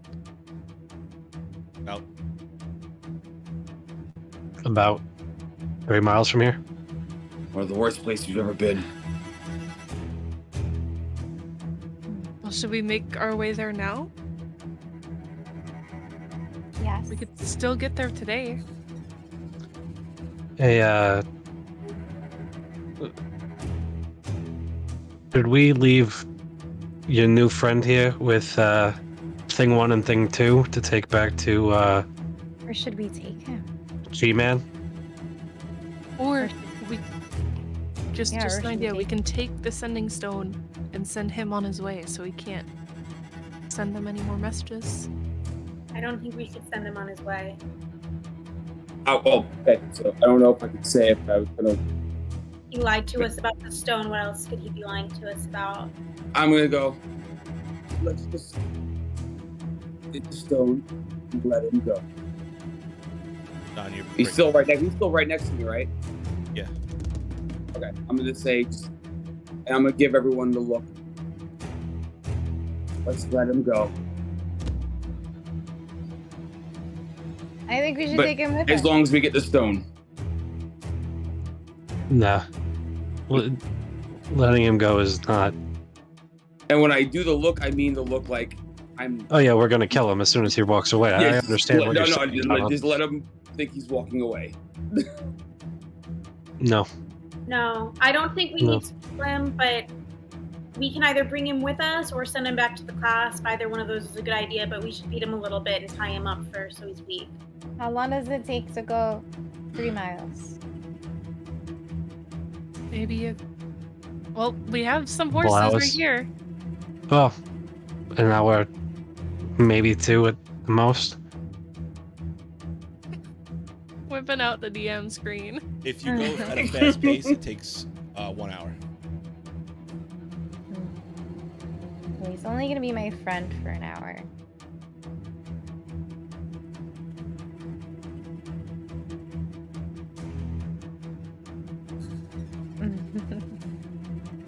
That's why I'm saying maybe he could be of use to G-Man. You know, Clovis' friend, and I'm gonna tug on my pointed ear and just. We can take him back with us if you want. Real good. Yeah. As they say that they're kind of making their way over, both of you all with a few items in their possession. There is a large shield that has what almost looks like a face on the front of it. Ooh, I know what that is, but that's metagaming. And you find that they bring over another 200 gold. Ooh. A lot of it's just like swords that they were bringing. It looks like. Do any of you use a shield? Because I'm not much for one of those. They're too heavy for me. I have the spell shield, but I don't know what that means in the context of like an actual shield.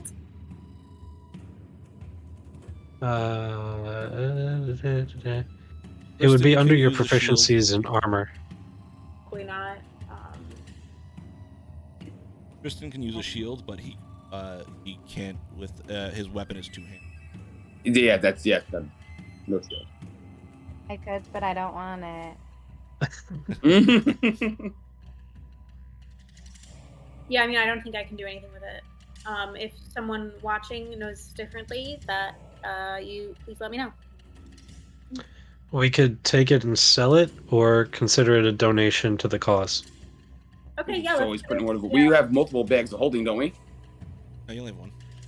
Just the Yes, one for now. Taz, what were you saying? I said, yeah, let's put it in the bag of holding right now and then figure it out later. Oh, Yeah. Perfect. Okay. Then that's what we do. Right. So, we'll bring him back to the jackal. Good. You can handle it? Yeah. Begin to pull out rope and start to bind his hand. Think that will break the spell. Okay. Because anything like aggressive or will break the charm person. So. Okay. He starts to snap out of it. Looks at you, Whisper, as magic fades from his eyes. And okay. Lets his hand. Seeing it as the only way he makes it out of here alive. He did say he didn't want to die, so.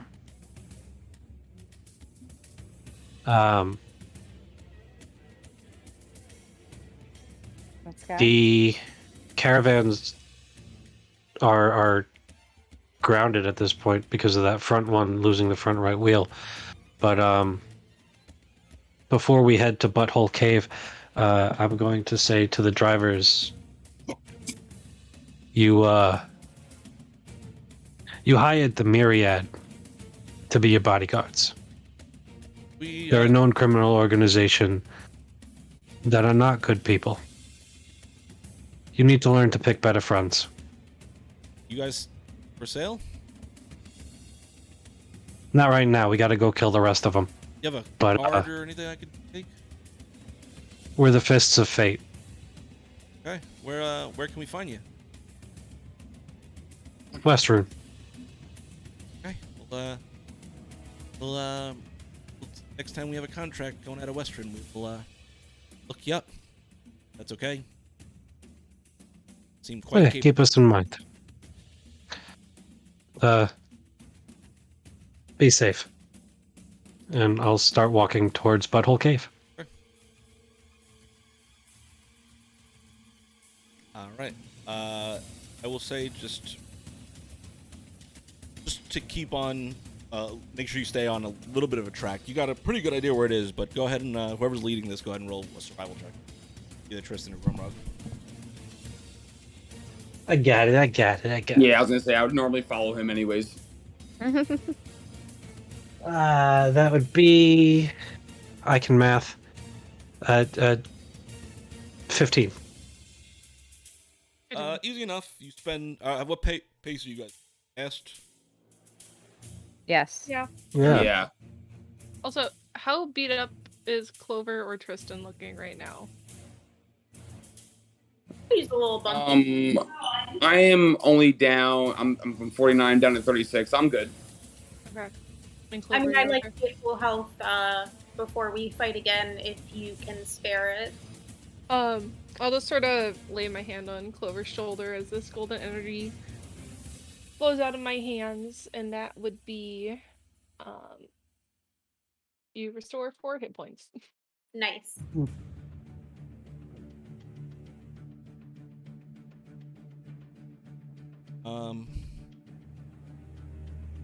So, take off down the road, making your way best you can.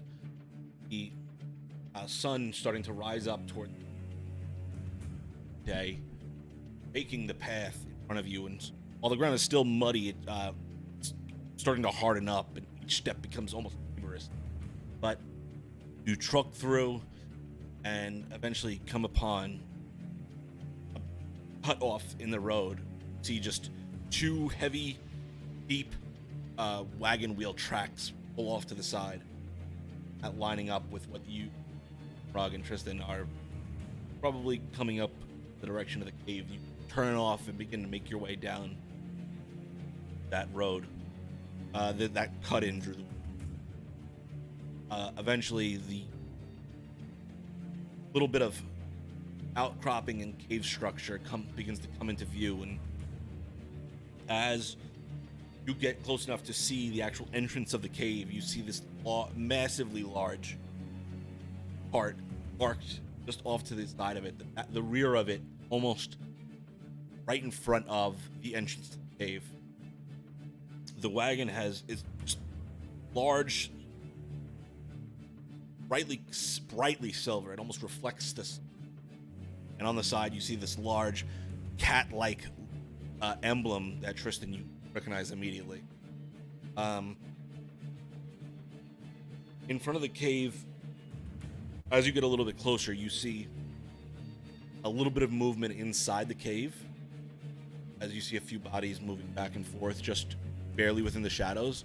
But the more interesting thing is, as you take that angle, you see the back part, and the entirety of it from the side looks like it's filled with long slats of. As you turn to see, it is just a shell, and inside is a long space. Currently empty.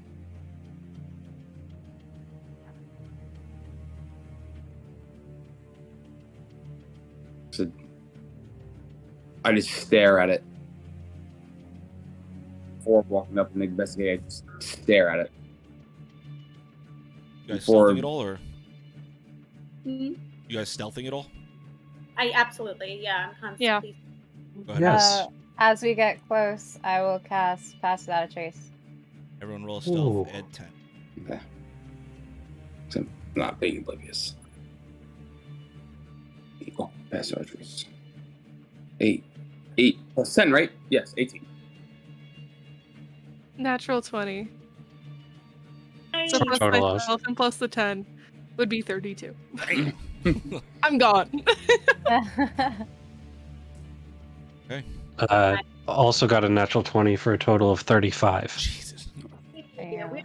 Well, what is my We're actual gone. stealth? We're ghosts. Yeah. Fucking SEAL Team 18, 6 here. 19, As 20. you guys putt around the woods and come up to the cave entrance. How close you guys want to get? I want to see if I can hear anything coming out of the cave, like if they're talking at all. Sure, go ahead and roll. That's another natural 20. Okay. Finnick, you hear inside the two of them person back. Gotta get the books set up. That's whatever the hell that thing was. That's what they wanted. Deal. We got that thing here, and I think we should be able to sell a few of them though. Scrolls. Gonna them into the city. Gotta get rid.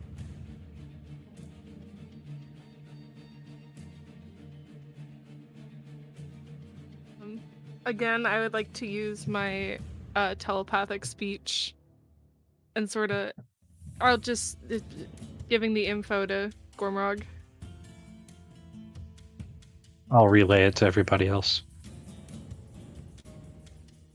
Rock, is there another exit to this cave? I will say, based off what you guys, the natural 20, no, there is. It wasn't my natural 20. Either way. Okay. No, it's just the one entrance. There's a skylight that looks like a butthole, but Say you just set the whole cave on fire. There's books in there and scrolls, but I don't know how important those are. I want to be close enough that I can see into the cave, but Okay, to the cave. So are you coming from front or the side? the side. Okay. As you kind of creep up there, I'll do it in your natural 20 with the high stealth. Come up to the side. You can actually see deep inside of the cart now, and in the back you see just this little bit of webbing almost that kind of comes down and covers the back of it. It almost kind of looks like a nest was built up in the back. But you get close enough, peek down into the cave entrance. There are several cases lined up against the wall, and they're kind of like going back and moving to and fro. Inside you see doing this. Mm-hmm. Two humans, one of them with a shaved head and the other one with. Do I see the half orc? Fuck. Did I hear just the two voices, or was there three? All you heard was two.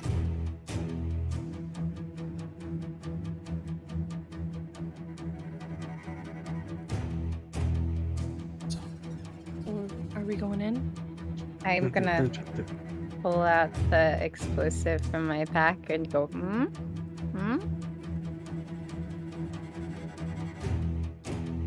This is a yes? Wait, I feel like I'm getting a no from Clover. No, it's a yes from Clover. Yeah, I'm nodding my head. Oh, okay. Gonna move back so that any,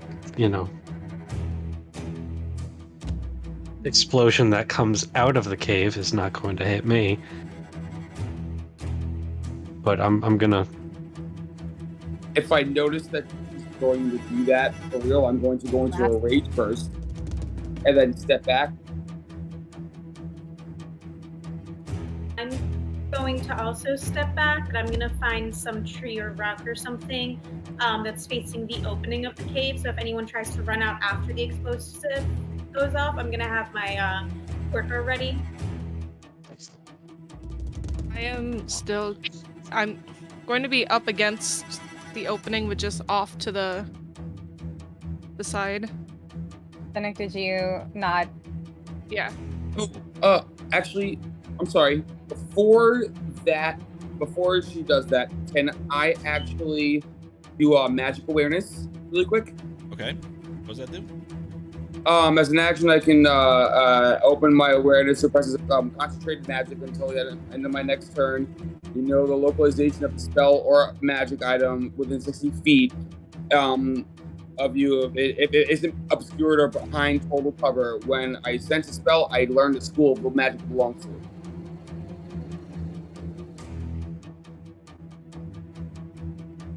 I can do that twice per long rest.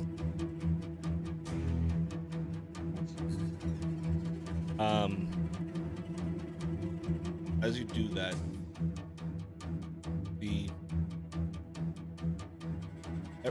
everything that is magical around you is behind total cover.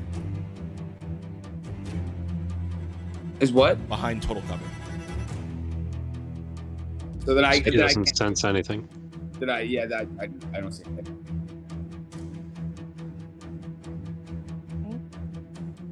Well, I chucked the explosive into the hole. And then go into my room. Isn't that kind of what they did to us? So this is fair. This is fair. This feels right. As she's throwing it, though, I'm just gonna plug my ears. Okay. My eyes are gonna flash, and my fangs are gonna grow, and then I'm gonna hold back. I'm gonna say, Whisper, go ahead and roll dexterity check. Okay. See how close you can get to these two.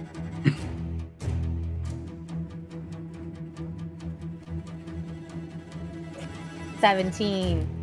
You activate the small fuse on the pull back. Go ahead in. A little bit off to this. Chuck it. In between the two. Both of them look down at the explosion, at the package, look up at each other, knowing exactly what this fucking thing is, and begin to turn to run in opposite directions before just a massive explosion detonates between the two of them. He's saving good. Yes. So one of them takes They half both damage. cast? But I doubt it will mean anything. Go ahead and roll damage. What do I roll? All I had in my inventory was explosive. No info. It's a fireball spell. Non-magical Oh, fireball. okay. So what do I roll for that? Like D8s. Depends on the level. It was 5d6. It's very different. I haven't cast it in forever, so I don't know. It's 8d6. 8d6. Okay, well I don't have. I'm gonna do 4 at a time because that's all I have.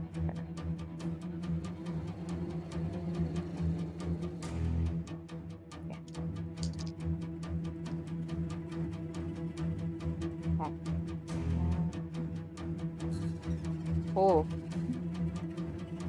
Can somebody count for me? Yep. All right, so I've got 3 6s in the first roll. Plus 3. 21. And now I'm doing the second batch. And the total of this batch is 5. So 26. Okay. So even at half damage, both of them are just eviscerated. And all you see coming out of the gate, out of the entrance to the tunnel, is a few body parts that kind of explode outwards and tumble into the ground in front of you. Yay! Monkey. And everyone in that cave definitely knows where you are now, or well, that there's something going on. Can I hear anybody moving or talking after that? Roll a perception check. I'm gonna say at disadvantage because it's a fresh explosion just went off, and We're all plugging my ears. yeah, all right. I'll say because you said you plugged your ears, go ahead and roll flat. I did not plug my ears. Okay, well that's an 11. Okay. You hear the faint bit of cracking and rocks kind of tumbling down as everything starts to settle from the explosion, but you don't hear anything besides that.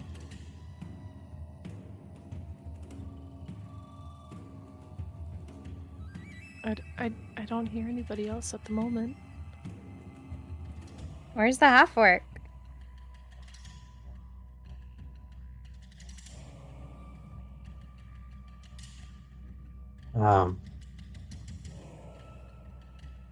Tristan and Gormrog, you are aware that the cave kind of has a few little tunnels that go through it into a back chamber. So more than just this one little opening. Yeah.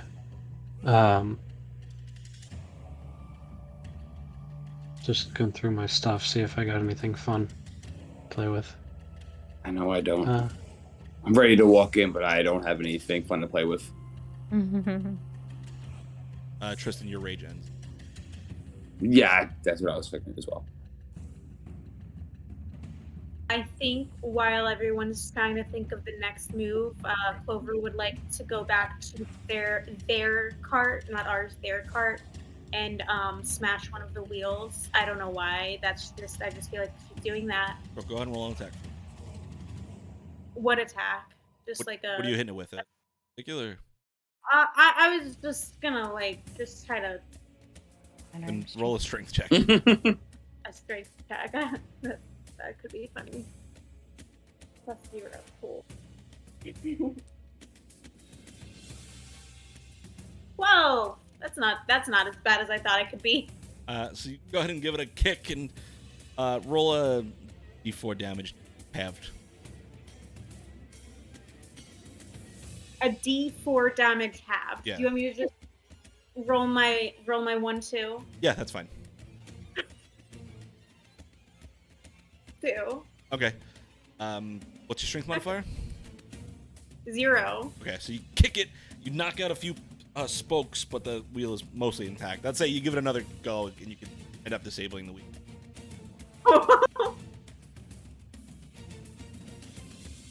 Okay. As all set up, you get prepared to enter into this cave to hunt down last Myriad member. We're gonna call it there. No.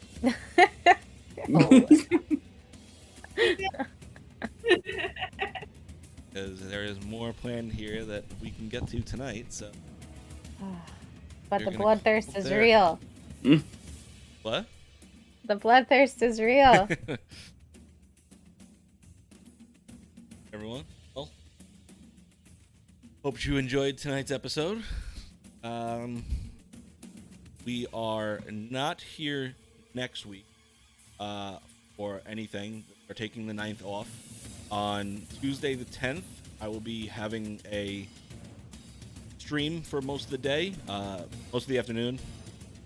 It'll be my birthday stream. I'm going to try and power through God of War, shave my head on stream, and Yay.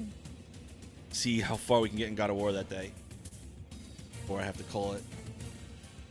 The 16th is going to be Goodberry. Do you have any idea what's going on then, Whisper, or no? We are switching it up a little bit. I don't have the game chosen yet, but we will be playing an indie tabletop RPG game. So, if you know any indie tabletop game developers, send them our way. We'd love to link up with them and showcase one of their games if possible. If you're an indie game developer, hit us up. Instagram is probably the best place to message us. Otherwise, order it. And then we will be back with Forging Fates on the 23rd. Got that all correct. So, finish up then. Finish up this arc there. Hopefully, we will guest star on that day. Everything works out. Stay tuned for that. Besides that, does anyone have anything? Happy New Year! Happy New Year. Happy New Year. Happy New Year! Thank you, everyone who has helped us get this far already in the first year, and we hope this next year can keep pushing, keep growing, keep doing more, bringing you guys some great content. Besides that, that's about it, everyone. We are going to raid out. See if there's anyone on, right? Anyone got anyone that they want to hit? No Man, right? You want to go to No Man? Who do that? Ready.